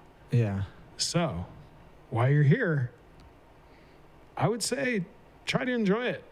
Yeah. Because this time you're not going to get back. And that's kind of how I look at all this is, all right, you did this for a year plus. You've screwed up a lot of people's lives. It's a time to move on. And we're going to have to take our lumps, man. It is what it is. You know, no one wants to see anyone get hurt. No one wants to see anyone unnecessarily die. Yeah. But life goes on too. That's a beautiful thing. Yeah. And until people embrace that I think the idea of living free going forward is a greater idea than trying to hold down and secure a shitty existence. You're going to be where we're at. So my prediction is more of a hope, is that the momentum gains from the people of the world to say, listen, we want to look forward to a bright future and live our lives. Yeah. And that's essentially what I'm hoping for. But I don't know, man. It's gonna take a lot of people to go at some point, like, hey, had enough. It's time to move forward. Yeah. But don't know, it's complicated. Right. Or someone's making it complicated. I don't know. Maybe it's a group. But I'm not part of that group chat, so I don't know. Yeah, me neither. Well, we'll press on. It's damn good to meet you. Where can people find you? You on social media? Yeah. Kind of hanging low? Kind of just doing whatever, doing everybody else is doing. Yeah, I feel you. Social media, all that stuff. You're at McGnarls? Yep. On Instagram? Mm-hmm. Facebook? Facebook, just Brian McCarty. Nothing crazy. Cool. I don't really I try to do the social media thing like everybody else, but it just doesn't work out so well for me. Yeah, I don't know. That thing's a bit contrived too. It's a mystery to me. I mean, we plug along at it, but things work that you don't think would ever work, and things that you think should work don't work. And yeah, I think it kind of goes down. There's a Buddha saying where Buddha said, you have the right to your work, but you don't have the right to your results.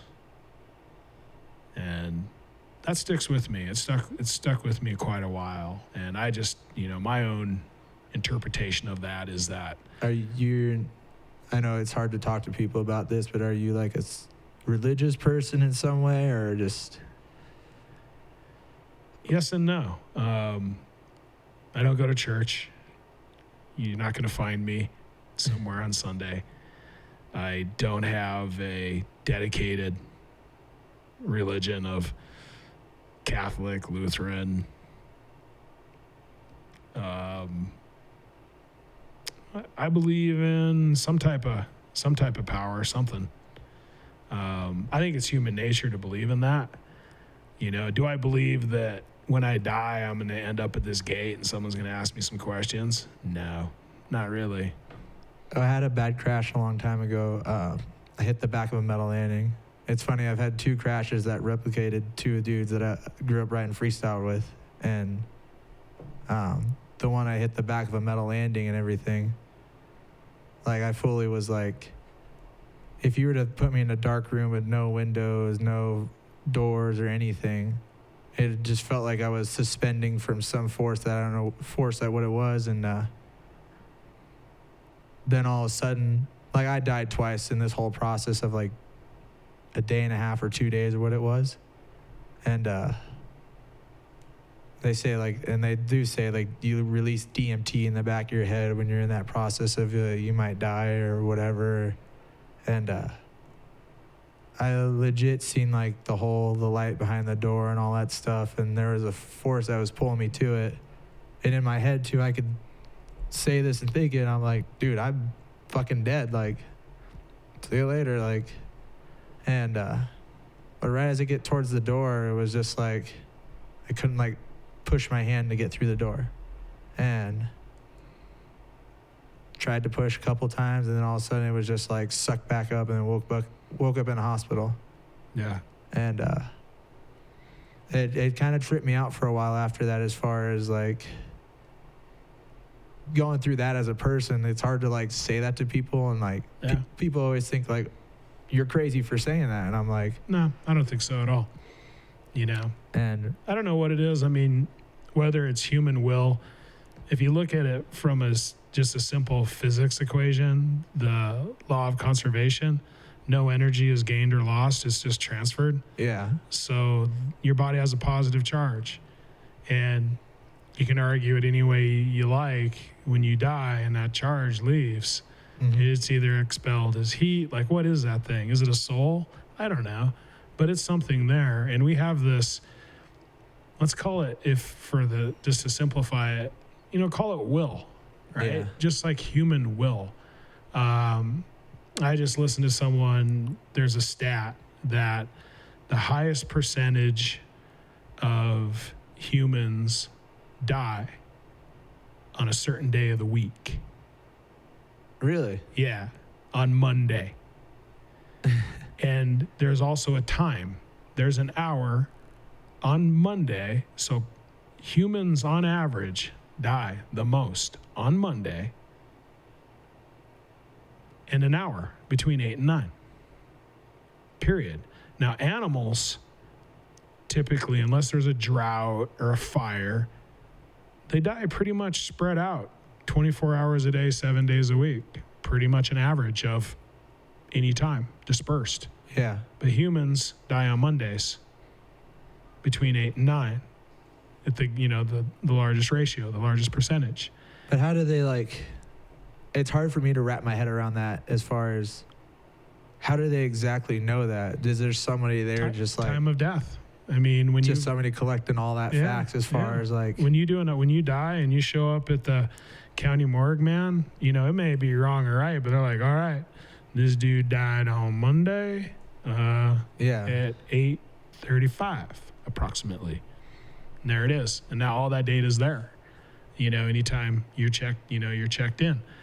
And what is it? It's like, there's tons of people that they say, listen, you're going to die in a week.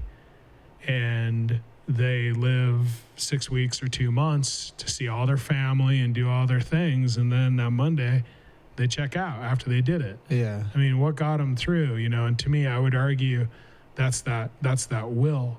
That's that will of whatever neurotransmitter drug is in you that I think your body copes. I've been in some shitty positions where I've seen that black wall, where I've been drowning in the Yukon underwater and like what seems like black ice and darkness, and you're at the edge of something, and for some reason it just erupts that I'm not going to die right now. Yeah. And you pop back, and up you come and into the light, and of whatever that was, in that case with me, and and what is that? And I would imagine a lot of the phenomenons are explained by the body has dopamine and all of these things. I meditate a fair amount. I've been doing like the Wim Hof breathing for probably 3 years straight now. Yeah. This morning, 3.5, 4 minute breath holds, totally calm. Yeah. I mean, hold your breath after you exhale for 4 minutes and be totally calm with no gasping for breath. It's a trip, like where you got to go mentally, but it's really the relaxation you feel and the centeredness of that you're going to be okay.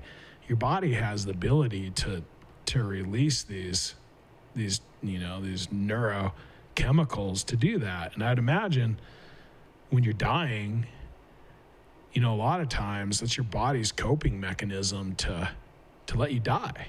Yeah. But I think maybe you get that charge or whatever, and the body just says, yo, I'm not dead yet. Yeah. Or something in your conscious states just flips a switch and just takes a breath and goes, no, not fucking yet. Not yet. Yeah. And back you come. Where, if it's someone, people have just died to die. I know there was a case of a guy that got locked in a train car, and it was a refrigerated car. Shit. And the dude died, overnight. And they thought he froze to death. Yeah. Well, it turns out it was 58 degrees in that car. He thought he was in a freezer. Uh-huh. And the dude went to sleep and died. No oxygen, not frozen. He just died. Gave up. Hey, I'm in a freezer. There's no way I'm going to make it. I can't get out. Yeah. Died. Turns out the thing was broken. Was never on. There's 58 degrees in there. I don't know. I mean, how do you explain it? That's the will, I think, or lack thereof it. And, there's something hardwired in us that make us survive, when the going gets tough and, you got to kill something to eat or you got to kill something to survive. Yeah. You either step up or you don't. That's like, we're watching a video. It's a leopard jumping. Sorry. A leopard, it probably falls off like a 30-foot cliff. Getting it's not a mountain goat, but whatever it is, it's like an ibex or something. Yeah, something like that. And falls 30-foot cliff and then just keeps rolling down this hill and gets up like nothing. Yeah. And my buddy who I sent the video to, he goes, I can't believe you survived that crash. And I'm like, dude, think about that. It's a cat for one. Yeah. Very limber. Animals are on all fours all day. They don't stop moving. And then when they rest, they take like a 10-minute nap and they're right back to going again. It's a solid animal muscle. It's solid muscle. You don't use your arms all day. You don't walk on them all day like that. Building a solid muscle. Like my dad for construction, hammer in his hand all the time, concrete trowels, lumber on his shoulder. Always moving something. Yeah. Probably same as you. You're building a more muscle than the average, obviously people who sit in front of a computer all day or yeah. And that's what I was pretty much getting to is that thing is built to kill. Yeah. That thing is a predator. And it doesn't give up. Yeah, exactly. I mean, think about it. Would weight loss really be an issue if you literally had to grab and kill everything you ate? Yeah. But think about this though. Animals don't eat like people do. They'll go maybe 3 weeks to a month, maybe longer without eating. They don't just yeah. I don't have to eat breakfast this morning. I don't have to eat lunch this morning or this afternoon. They're on a different life process than what we are, and they're more built better because obviously they're eating a more nutritious animal instead of us eating garbage. Who knows? Probably a person that's a cheeseburger, Yeah, yeah. I mean, man, we try to buck the system. I mean, there's no doubt. I intermittent fast. I fasted yesterday, 36 hours. 36 hours the week before that. Typically, I'm on a 16-hour to 18-hour minimum every day, and it just makes me definitely more acute, clear, and energy levels stay, really, really even.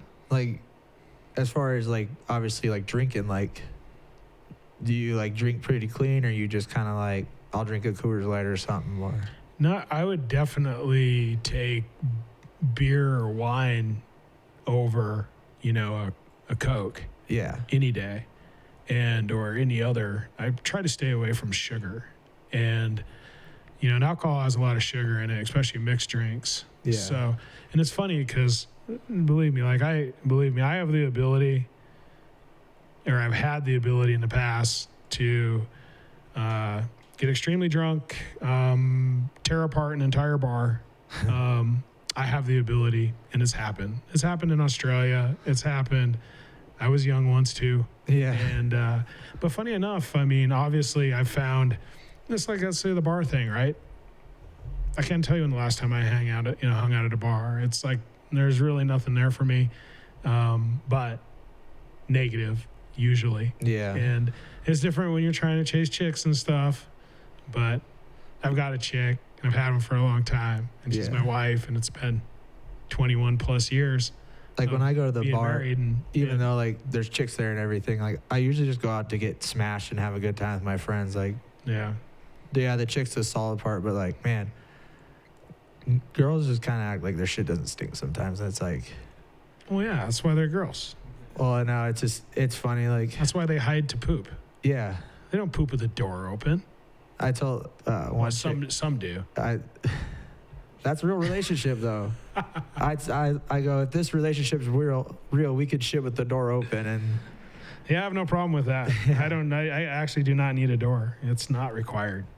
Yeah. That's how I take my, I don't know if you know this. I'm kind of. I feel like you're the guy that has like, how people have the outside showers. You have like the outside shitter, not like an outhouse with the doors, but you're like. Oh, I prefer just to go outside and I just like to put a thin veneer of dirt over it. I call it a bear trap.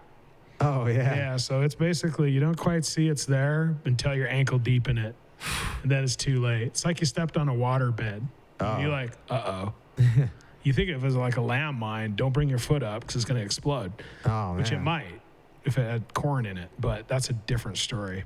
I was driving home from a show up in Colorado, and I pulled off to take a shit, and I had this weird feeling that like something was watching me, and all of a sudden I looked over and I see this buck, like probably 5x5. Yeah. And he's just sitting there staring at me, and I was like, what? Hey, what the fuck you looking at? You could do it. I can. Yeah. Oh, man. God, now we're to poop stories. How does this happen? God damn it, McGnarly.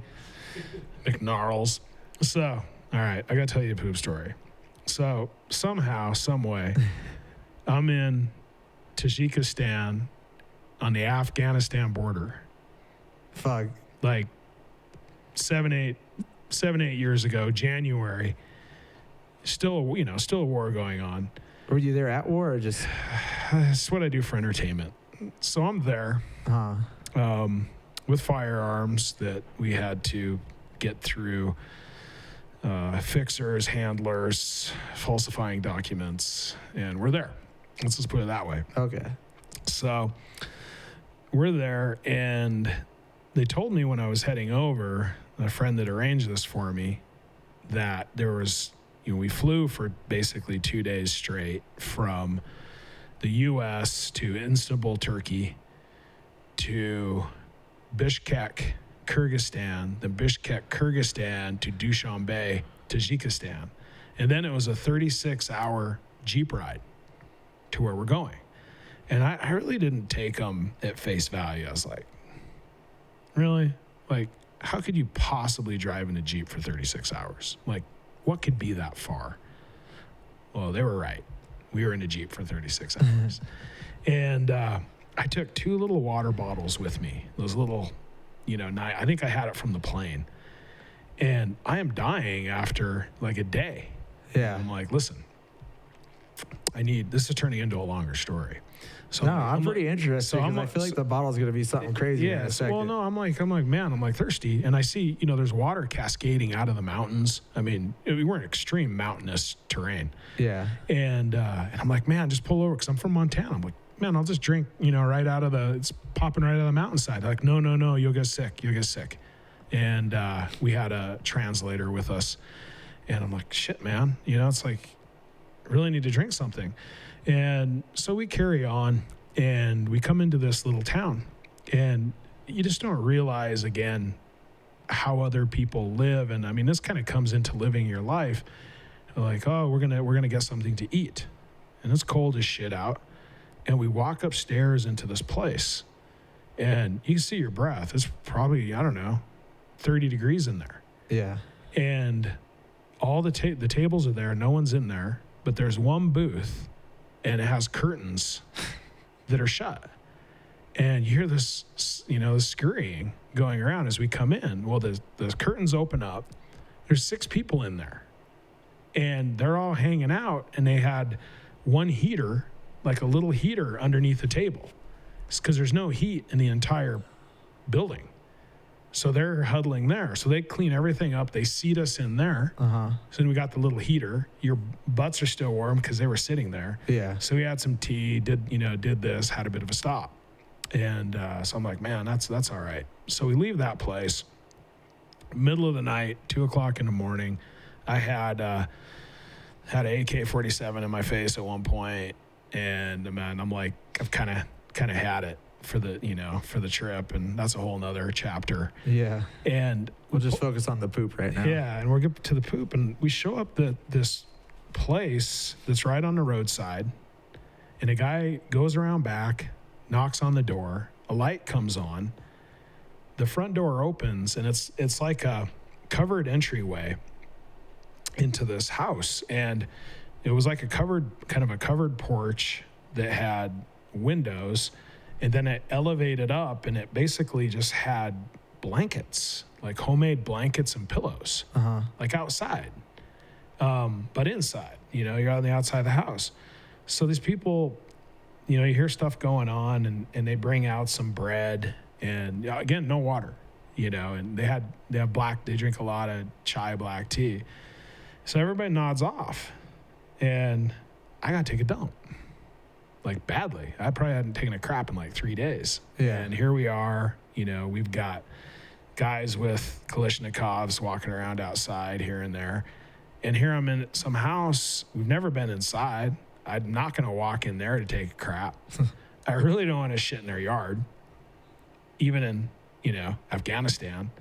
And so I go out to the road, and there's a sign in Russian, and I hold on to the sign, and I'm taking a crap. And I'm just thinking, all right, here's where the lights come on, with the Afghan or Tajik patrol. And here I am holding on to a Russian sign, taking a dump at 2:00 in the morning, in the middle of this place. And the places you find yourself sometimes. I mean, you had me at overseas in another country taking a shit. That was the deal sealer right there. People, I've had someone ask me once that's very dear to me. She's like, how do you meet interesting people? I'm like, it's pretty simple. Do interesting things. It's pretty true. If you do interesting things, you're going to meet some interesting cats. That's why you're here. Yeah. Right? Hey, I'll tell you this. When I went to China, we were waiting for our money to come through when we were first there. We didn't get like the bottled water or shit like that. We drank out of the tap. And then the tap was your ass. Oh, yeah. My gut has not been the same since I drank the water in China. Like, when I, fart or, shit, it stinks. Like, light a match, fucking dynamite, whatever. It's fucking bad. How long has this been going on? Since China. How long ago was that? It's like, 3 years ago. Jesus, man. You may be part Chinese now. Probably. You may have worms. Yeah. You should get some dewormer. No, it messes with you. Some of those countries, you got to be careful. Definitely had some of the shits. Yeah. I had oysters from there because when you fly into Hong Kong, you can see the water difference between deep ocean and then the ocean closer to land. Yep. And I go, well, that can't be good. And then I found this oyster guy, and I was in a oyster kick, and I was like, well, I mean, if these people can eat them, I can eat them. There's no difference between their body to mine. That's your first mistake. Yeah. I'm learning China, man. They live in raw, there's raw sewage, and it's kind of rough. And so I'm eating the oysters, and my buddy who was the manager, who was the babysitter of us, comes over, and he's like, I can't believe you're eating that. And tells me about these other guys that got sick from eating this stuff, and they were damn near death for how sick they were. Yeah. And, well, I think you just like a challenge. Yeah. And I looked at the oysters. The guy sprinkled seemed like a cup of onion on it, or garlic. Yeah. And I was like, nothing beats garlic. Garlic's one of the strongest things known to man. And So I eat like a couple of them, like slowly, just to like, all right, if one's gonna make me feel weird, then I'm not gonna eat the rest. So I eat one, fine. Two, okay. And there's 5 of them, and finally I eat them all. And then the next day I was perfectly fine, and my buddy walks up to me and he's just like, "Are you not sick? Did you shit your pants yet?" And I was like, "Well, we all just shit in our pants here, no matter what." And I was like, "No, they're not bad." So I eat another time, try it out again, you know, like maybe it was just the first time luck, and they were still pretty good. And You really wanted to shit yourself, didn't you? hey, it's a good cleanse, man. I tell you. Well, that's like they say you hold like 20 to 30 pounds of like poop in your intestines and shit like that, or whatever it is. So did you weigh it? No, I just what this really smart guy told me on Instagram. I just use, if you're in a hotel, they got the ice bucket. You just fill those up, and I know from experience that each one of those is about 10 pounds of shit. So if you just keep filling those up, you can keep them like in the clothes drawer. Yeah. No, I believe like our food is definitely not the best, and they're definitely like kind of like a sewage pipe, you know, like put bad shit in there, it's gonna stick to the walls and whatnot. Maybe. So, I don't know. No. So I take it stuff didn't stick to the wall too long. No, it looked like that grease that they lay out to seal cracks on the asphalt roads and shit. Looked fresh, but it was pretty. Like I said, China. It's kind of like Sasquatch shit. Yeah, never met him before. Unless he just leaves the black skid marks. Yeah, but yeah, China was. I feel bad for the people there. Definitely a different country. Pretty much around the same route, so what the fuck matters? Yeah, true story. Damn, you're a lot more interesting of a dude than like I anticipated. Were you like a medical in the military too? No, I was in orthopedics and worked with a orthopedic company as a surgical consultant, and did that in Australia while I was playing rugby there, and then came back to the U.S., moved back to the U.S. and early 2000s, built a company and sold the company. And, you know, funny enough, I mean, you know, here we are. I think, you know, when I was 10 years old, I really liked riding dirt bikes and shooting guns and chasing stuff around. And guess what? You know, now I'm where I'm at. And, you know what I like to do? I like to ride dirt bikes, chase stuff around. Yeah. So it was kind of like you made the big circle, and, you know. Yeah. Everything's changed, but nothing's changed. Yeah. No, with me being crazy on a dirt bike, I feel like I'm like a reincarnation of Billy the Kid. I think it's because he's Henry Bonnie McCarty, or Henry Bonnie, whatever the hell his like other aliases are and shit like that. And I feel like maybe I got struck with like a little bit of the blood, and kind of where I get my crazy side from. Like, because I could shoot guns. Like, I'm right-handed, I could shoot right-handed, but I'm better left-handed. Yeah, what hand do you write with, though? My right one. All right. Pool left-handed, fishing left-handed. I could play soccer with both feet. You know what like goofy footed is, like snowboarding and all that stuff. So you're goofy footed. Yeah. Kind of matches the character a little bit. Yeah. So I'm left-handed. Typically, but I throw right.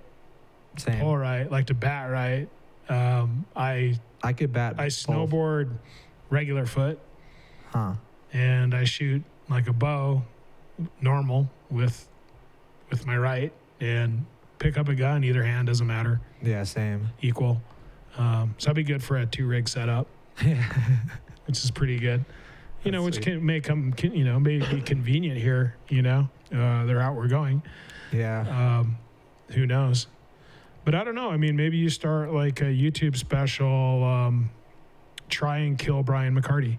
Yeah, right. And that could be the special, from oysters to all sorts of stuff. Crashing dirt bikes and. Yeah, try to limit that, man. Yeah. I know you definitely had a way harder landings for sure coming where you're at, but I'm pretty heavy too, and asphalt and logs and broken bones. It's no fun. Yeah. You know? So a friend of mine, Colton Haker, he jokes. He's just like, I was there Dude. when he did his first mini flip. Oh, really? I showed up to ride with a buddy of mine, and he was riding Jimmy Fitzpatrick's pit, and he kept doing them in the foam pit because he had like the mini flip lip set up and everything, and he didn't really want to do it to dirt. Like, he was there to do it, but he didn't do it. And I looked at my buddy. I was like, watch this, because I just learned him. Come around, did one perfect. And I was like, damn, that was pretty lucky. On the dirt? Yeah. Yeah. Like, he had a whole tabletop pad built up and everything. So was that your first dirt one or no? No, that was probably, I learned it maybe a week prior. Just sent one straight to dirt and it came around. I was like pretty surprised myself. I don't like doing mini flips. I think they're a lot more scarier because it's a faster rotation. Yeah. And so I did it, come around and pulled up to the top of the hill, and then Colton comes around, does one, crashes. Gets back on the dirt? Yeah. Gets back up, comes back around, stomps one, and just full pump, revving to the moon because it's satisfying. And he's like, dude, thank you, like, blah, blah, blah. And I was like, hell yeah, man. Like, to do that for you and then you to land it and thank me, that's, like, pretty sick. Like, I appreciate that. And last time I seen him at the Monster Party was when they had the quarter pipe at Vegas. I walked up and I was like, hey, do you remember me? I did the mini flip, and we kind of shot the shit for a little bit, and he's a pretty cool dude, that guy. Yeah, I like Colton. We actually, being in the hard enduro scene, we hang out quite a bit. We were just in Texas, together, and then at the private, the previous race as well out in Page, Arizona. And yeah, good dude. I like him. He always gives me shit. He's like, dude, you're too big to fly. Like, you come down too hard. And I'm like, yeah, you're right, man. But I'd imagine, like him or, especially, you when you hit it, because I see those guys when they try the first landing on dirt. And I could imagine, if you wrecked once or twice, or even if you didn't wreck and you just basically think you're going to eat shit and die, and then somehow you're still upright, you rotated and you made it. Like, I can't imagine. It's got to be, fuck yeah. You know what I mean? Just because, hey, I'm on two wheels. Crazy. Yeah, I don't know. Like, I definitely dedicate a large portion of my life to being good on a dirt bike, and might as well not quit, like, no matter if it ends well or not. Yeah. It's what I want to do. I didn't really have a desire to do something fucking great in life, and like, either way, I was going to be a construction worker swinging a hammer, and I was like, got the opportunity to be a dirt bike freestyle rider. I was like, fuck, might as well take it and do something with it, not like in the sense of might as well, but like, yeah. So when you launch, do you think, if you had to describe it, is it more of has it become, maybe as you got maybe even a little smarter about it, is it more of a send it or more of a execute it? Both. I Yeah. mean, to say it's one or the other is kind of weird, as far as like, you got to send it either way to find out, but you want to execute to, like. What do you mean, in the fact that you just, at some point, you have to step up? Yeah, like, I mean, it's competition about it is, like, even though you're out with your friends riding, like, you're still going to one up your buddy, because that's what friends do. And like, I went out, Area 52 is this riding place in Northern California, and I go up there, and the other two guys I was there with was Eric Swan, and Tyler Bierman. And Tyler's just hands down probably one of the nastiest dudes to do a whip on a bike. Him and Axel, and there's a group of dudes. And but I have the talent of, I could backflip stuff, and there was one jump there that I was like 100% confident, and even somebody else pointed it out. And so I ate like fucking 15 capsules of mushrooms, and it wouldn't matter either way if I was or was on mushrooms. I know it sounds bad to say this, but like, I mean, like, I'm gonna live my life, and good or bad, it's gonna go either way. It's like nothing's gonna change it. And yeah, I just came around, like,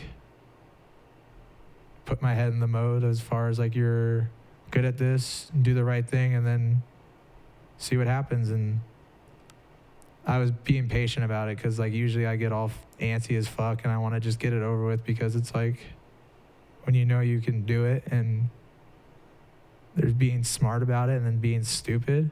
Yeah.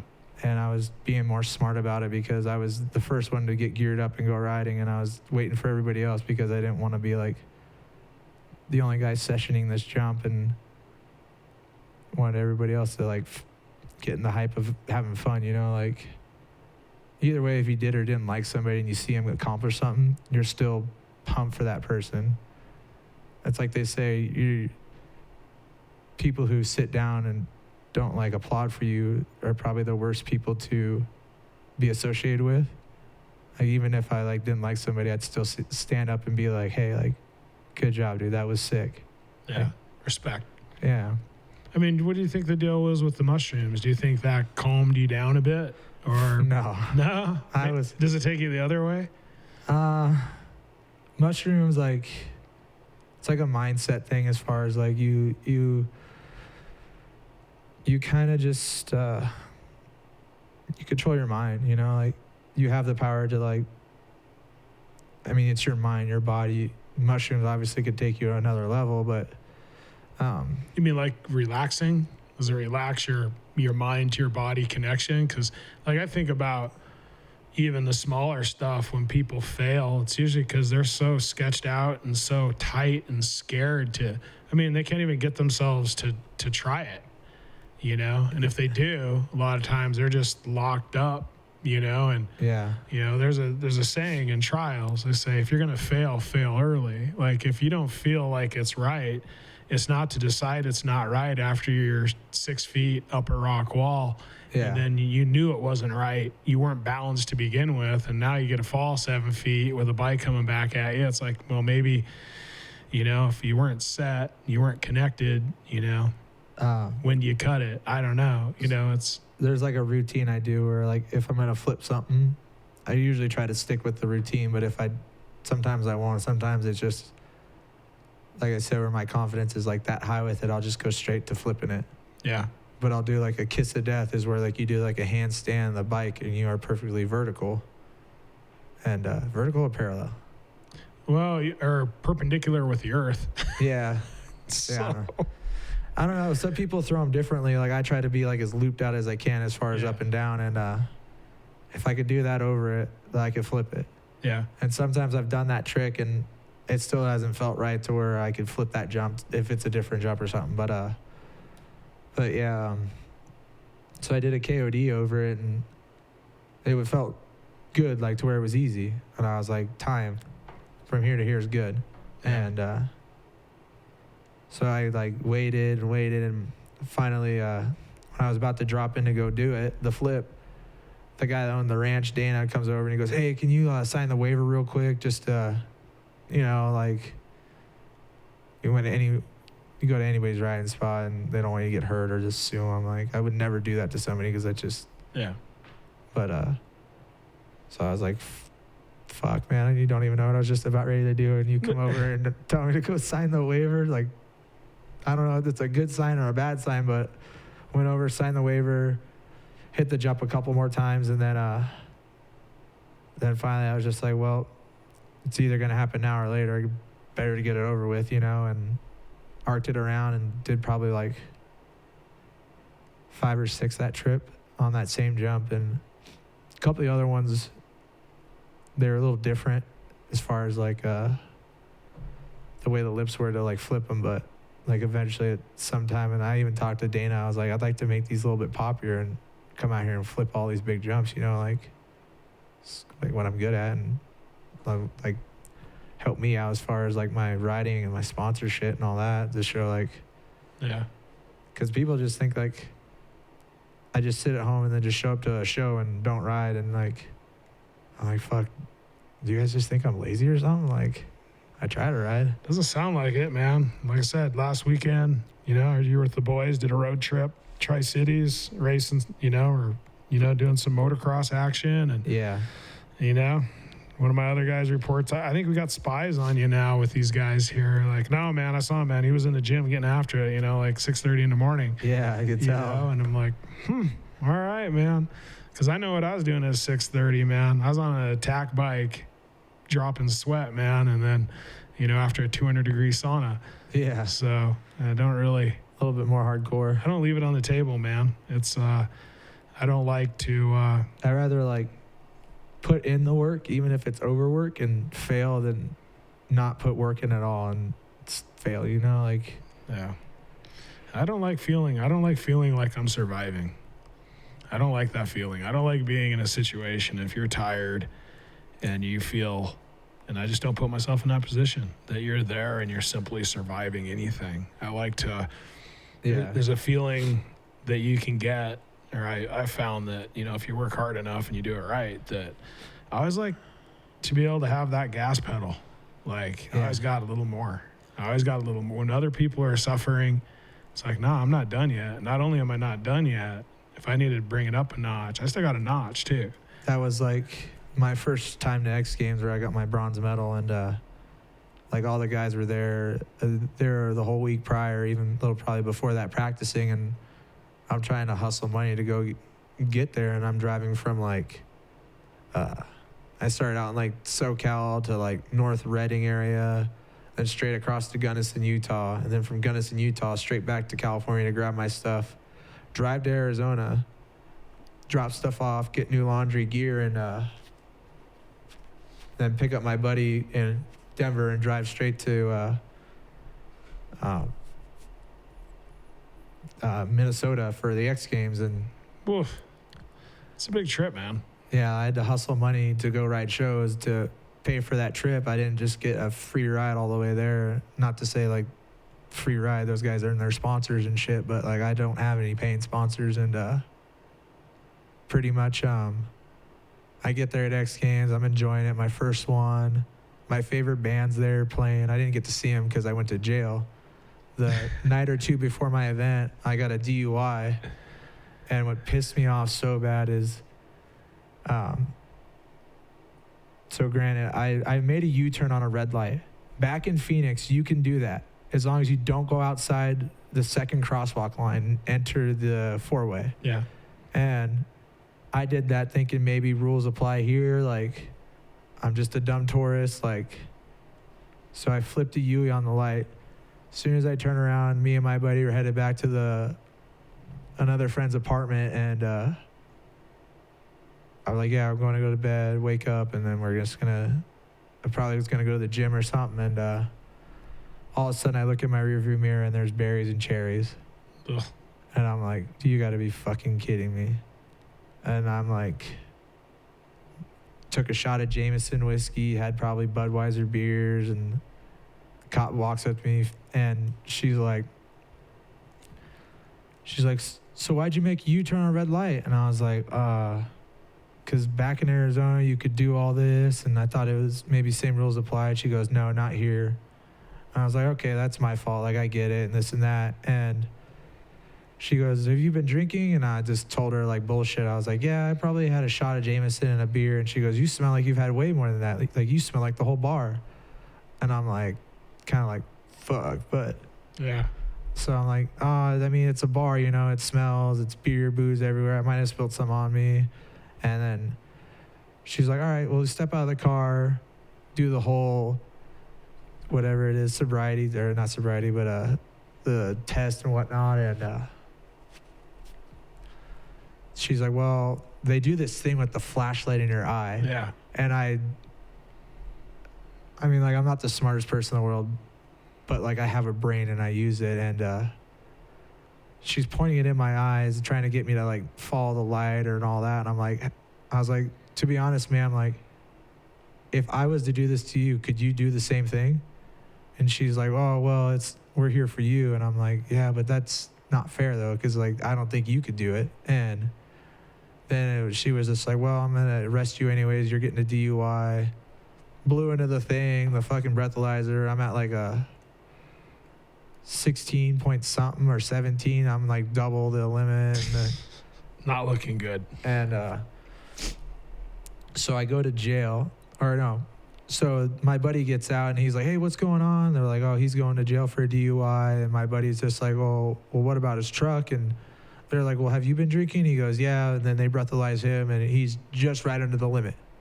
And I'm like, and then they're like, oh, you could drive his truck home. I'm like, are you kidding me? You're giving me a ticket for drinking and driving right now, but you're going to let this guy go do the exact same thing? I just was like, all right, just take me to jail. Like, fucking get it over with. And go to jail, call my dad. He's sleeping. And I'm like, hey, I'm in jail for a DUI. He goes, just get the fuck out of there. Just do what you have to do and get the fuck out of there. And I'm like, all right. So they do a accurate breathalyzer, the big machine one, and I'm lower. I'm at like a 10 point something. Dropped. And then I got transferred, and then the next day I was just pissed. I was like, I'm supposed to be here competing, and I didn't get to practice like all these guys, and ended up going to the event, and I go opposite way. So like everybody goes from left to right off it. Yeah. Or right to left. Yeah, right to left. I go left to right. And I just learned this because of doing somebody else's jump for them, all this shit. And so I go there and I get bronze at X Games. And the lady who helps with the event, she showed me my winnings. And it's 10 grand. And I already knew kind of what my fines were going to be, because usually a DUI is between, like, on a shitty day, 15, on a good day, 10. Oof. And so I'm like, well, at least I paid for my DUI, you know, like, fuck it. Pay it forward. And come to find I ended up only paying like $5 grand for everything total. And I was like, well, I got half my money back. And cleared 5. Yeah, and then I went back to just running around collecting money, doing shows and all that stuff. So what happened after X Games, after getting the bronze? Did that get a, uptick in kind of what you were doing? And it did. It pretty much solid my spot to come back next year, as far as like if you don't medal your first year, they don't invite you back, I guess. Mm-hmm. And this is like me, first timer, going to X Games, and I was like, well, sweet, I'm going back. And then the following year is when I broke my back doing real moto. And so I just went there to hang out and watch, and kind of as a sore taste when you get to watch people like competing. Like, I don't like the whole fans and all that shit's not really that, like, your fans are who build you, but like I wanted to go there to actually compete and stuff. Like we're all like in the same range. Some guys are a bit better than others, but like you never know, on a good day everybody can do better and whatnot. And yeah, that was pretty sore taste in my mouth. And it's cool to go to X Games and just get to walk around and be like where the athletes are, because I worked hard for it, but competing is a lot better. So no, being a competitor, man, it's hard to shake. It's hard to lose that, it's a part of your character, right? Yeah. Being competitive. And I think it's just the hard work inside of like what I am, I guess. I don't know. Like I worked construction before I like took serious with riding. Like I poured concrete at like 1 or 2 in the morning on job sites, and because it's funny, some people like give me shit for like, they just think that I was handed everything and got into riding freestyle. But like, dude, I poured concrete, I framed up walls and shit like that. Like I worked hard, and I just like, I laugh at them because it's like, you don't know my full backstory as far as like me as a person and all that shit. Like, not to put a sob story out there, but like there's people that they get handed everything, and there's people that actually worked hard and worked a real job before this and all that stuff. So yeah, I feel you, man. I don't know though. I mean, for me personally, I don't know. I kind of like it. I wouldn't change anything. It's I feel when you have to overcome adversity, you got to make shit happen. It just makes you a tougher person. Yeah. And, would I trade that, for the silver spoon treatment and to just be a soft cock? Yeah. No, I wouldn't at all. It's just, you can't, and even if you could change it, you can't. Yeah. So it is what it is. Like, and you press on. even like, I don't know. Like you said, you're just grateful for what you are and who you are, and I am either way, in and out, and I'm gonna still try to keep killing it as long as I can on a dirt bike. Cool. Well, I mean, I think that's all we can really do, and I think that's part of figuring out who you are. You know, being all right with that. You know, you are what you are, and you built what you built, and you know, you go with that. Yeah. Simple as that.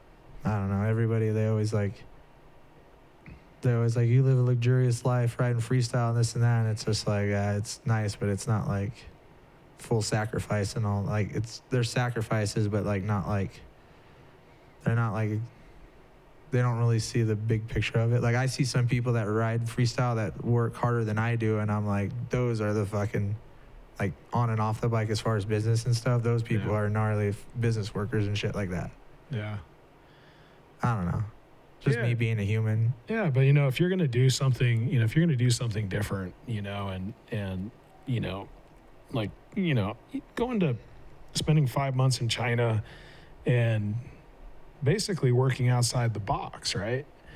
You know, we all have to decide what we're into and what we're willing to sacrifice to do what we want to do. And again, it makes it more of a, it's not your 9-to-5 living. It's not going to the office every day and getting stuck in traffic and showing up to the same place every day. To do that, it takes a different life. It takes a different type of being able to literally almost be freestyle in life, right? Yeah, sort of. You got freestyle motocross and you got freestyle in life. And, you know, it's a lot of what we try to do here is not be nailed down. You know, you have to get things done. You have to get bills paid. But at the same time, you know, don't lose your dreams and don't lose that adventure of going and doing what you want to do.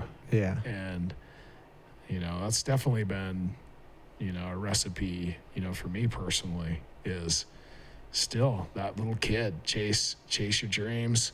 You learn, you know, like, that asphalt and log is hard. It breaks bones. All right, next time, we'll be a little smarter. Yeah. But there will be a next time, right? I hope not, but I mean, that's... I mean, no, not... Like, that's... No, sorry, I misspoke. Not a next time jacking myself up, but a next time, I'll be a little smarter. Next time, I'm not giving up, but, you know, whatever it is, I'll be a little smarter next time. Yeah. You know, maybe I'll, you know, do a little different, figure it out, and I just keep on pressing on. I feel like you're like the Zen master, like you're like the knowing one, because you seem like you know a lot about everything and like have your... Yeah, I don't know sometimes. Still can be a very simple game and a complex game. And, you know, you do what you can do. No, that's like they say, the wise and old are wise and old for a reason, right? Yeah, you'd hope so. I hope I just, you know, it'd kind of suck if I was just old. Yeah. I didn't learn anything. Sounds like you'd learn more than I would probably ever learn in a lifetime. Probably take me 2 lifetimes to learn what you probably know. Well, I don't know. It's that getting around, man. You get around, you see a lot of different things, and you know, everyone makes mistakes, man. It's like I've been there too. I've been on both sides of it, and you know, at some point, you know, it's funny, you know, like some of the stuff, you know, obviously as you get older, you kind of, you know, you learn how to stay out of certain environments, and it's not because, at least from my perspective, it's not because, oh, you know, I shouldn't do that or anything like that. I just really have got into the feeling that I don't like hassle. You know, it's like once you figure out, like, yeah, I know how to fight. I know how to drink. Yeah. I know how to do all these things. I'm pretty good at most of them. But I don't need the hassle. Yeah. You know, so then you figure, all right, I do this. Like, what's that gonna do for me? And how's that gonna affect, you know, everything else? So I just probably weigh it, you know, differently now. I'm different. I have the same feelings, you know, get pissed off just like anybody else does. Yeah. But then you kind of put it through a different filter of, yeah, well, I do this. What's that really going to change? Yeah. You know, it's like, hey, this person, I don't even know this person. And after this, I'll probably never see him again. So I don't really give a shit. Yeah. And then you start looking at it like, you know what, my program, what I got going on is way more important than whatever, you know, you got going on. So I don't need to be a part of it. Yeah. Like last year when I was up here, like I said, my mom passed and I was just sloppy, drunken mess. And I was just, man, booze really gets a hold of you. And because I mean, my mom passed and it was pretty hard for me. And like, I was pretty tight with my mom, and I pushed a lot of friends away because I've done a lot for them, and just kind of the motions of everything, and kind of like an awakening as far as like I've done so much for everybody else, but nobody's done nothing for me. And now that I'm like at a point now where like I stay away from, like you said, the hassle, and I kind of chill out and focus more on riding and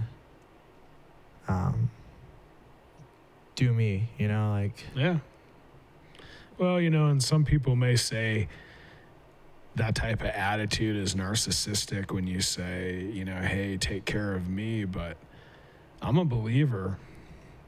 If you take care of yourself first and you're happy with yourself and you're happy with what's going on at some level, that transponds to all the people around you, right? So if you're okay with yourself, well, that transfers to everyone else. If you hate yourself, you know, you're fucking miserable, what does that transfer to everyone around you? You know, like you're a miserable cunt, probably. Yeah. You know, and we all have, believe me, I definitely have the capability of being that. Well, like, I definitely have it. And that's the funny thing is like we can look at all these things and I think it's similar with, you know, with most people is we all got it. It's all in us. The good, the bad, the ugly. yeah. It's all there. Well, like It's just the sense of like how we when I display say it. like taking care of myself, as far as like I help out those who are good to me, Yeah. and like I'm sure you've had people just shit on you too, and like to where you just had to like walk away. Yeah, a couple. So that's like laying down a lot and then realizing the people that were there for you, and like is what I was really filtering to try to say is what it came out differently. And like my roommate Vicky Golden, she's the coolest chick ever. I try to help her out and shit, and like super good person and everything, and I keep my boundaries from her because I know she's got her life and stuff like that, and like I help her out, she helps me out, like we're super tight, and that's a rad chick, and I consider her one of my best friends, and I hope she knows that. So She does now. Hi, Yeah. Vicky. You're a rad chick.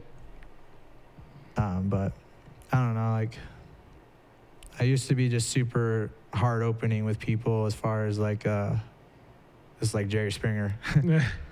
Super hard opening, as far as I gave a lot of people a chance, and now I just have to like be more secure with my hard opening, like my good to people, you know, like Yeah.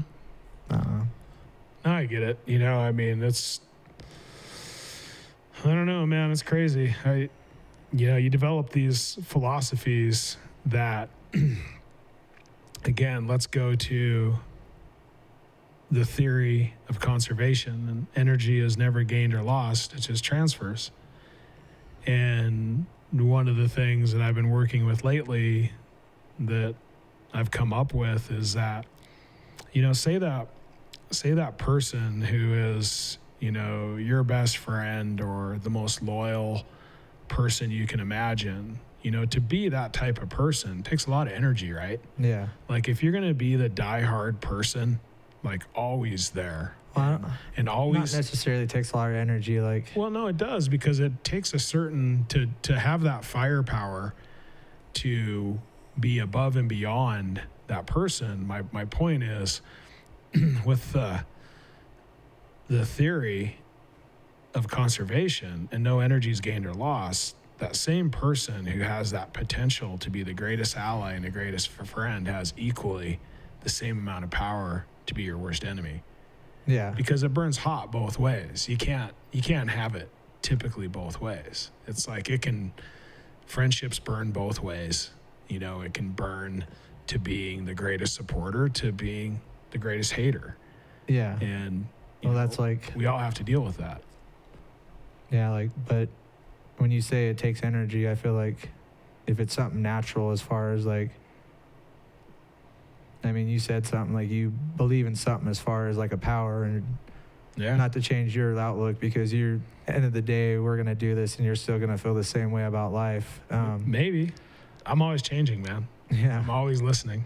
But I feel like if it's naturally if you're on the same level as far as people, it's a natural energy. It's there's no hard work to it. I mean, like me and Dwight, we kick it, we bro down hard, and his dad even talks to me about him, and just there's no hard work there. I'm not working hard to impress him. I'm just we naturally get along. It's a natural feeling. So. But it's still, I would still, to me, it's definitely, it's still an energy, and it's a very positive energy, right? It's not like you're having to work hard at it. It comes natural. It's positive. But I guess, if someone was in a situation and you had, such a positive thing going on, and then it becomes sometimes even a greater surprise, and not that relationship, but say something really goes south. Yeah. And it was totally positive, totally easy, and then it just flips 180, then that same, the switch goes to the other side, of not so happy, you feel hard done by, you know what I mean? It's just those things happen, and and it just happens. It happens in life, and fortunately, man, it's pretty friggin' rare. At least I've been super fortunate. I've had a couple here and there. I don't think anyone gets through life unscathed. Yeah. And that builds experience, and you just try to gravitate to, those people that really appreciate it, Yeah. And that's the perfect combination, really, is that, you appreciate it. It sounds like, Dwight appreciates it, and man, that's how it's supposed to work. And I think more times than not, that's how it does work. And that's a cool thing, man. And I think surround yourself with those types of situations and keeps life good. Yeah, no, I definitely agree, because I don't know, the philosophies and all that, you do good things because it's out of your heart, not to get ahead, Yeah. That's a buddy of mine, he told me that, because I've seen it, you could sit back firsthand and see people trying to to impress somebody to get better positioning or something like that. Even just even a movie, you see it and you're just fuck, that's shitty. Yeah. And to see it naturally happen as it should is understandable. That, you're that's the way it's supposed to be. There's nothing as far as energy or whatever it is and all that to build that. Yeah. It was meant to be built. It wasn't designed to be built. Oh yeah. No, some things come easy, and some people are more conniving in building, and that's shitty. Yeah. So, man, all we can do is try and keep away from the shitty, right? We try, but we live it every day, right? Yeah, it's tough, and especially these times, it's definitely getting tougher. But again, man, it's kind of the cards we've been dealt, and man, all I know from here going forward, and kind of the way it's been, is keeping motivated to keep yourself healthy mentally, physically, and whatever that means, for each of us, to be able to be that good friend. Yeah. To be able to have a positive energy. And yeah, man, it's just Joe Dirt, keep on keeping on. Yeah. You know? At least he got Brandy in the end. He did. Go Joe Dirt.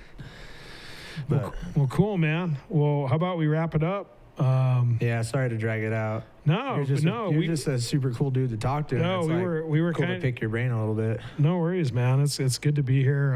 I'm so happy that you're able to stop by and make it happen. Yeah, we try to do interesting things here and have interesting people. And dude, you're definitely an interesting person. I really like, getting to hear some of your story. And I know it's, we've been at it probably a couple hours, but, and it's just the surface really. But, that's why we like to do this. You get an understanding of what's going on. And I personally, I appreciate you. I appreciate you stopping by. You've taken a road that is less traveled. It's harder. It has its ups. It has its downs. Yeah. I would imagine having the character and attitude that you have to be able to do what you do, it comes with some of the other things too. Yeah. And, it's just kind of one of those rodeos, if you will. And, but it makes you who you are.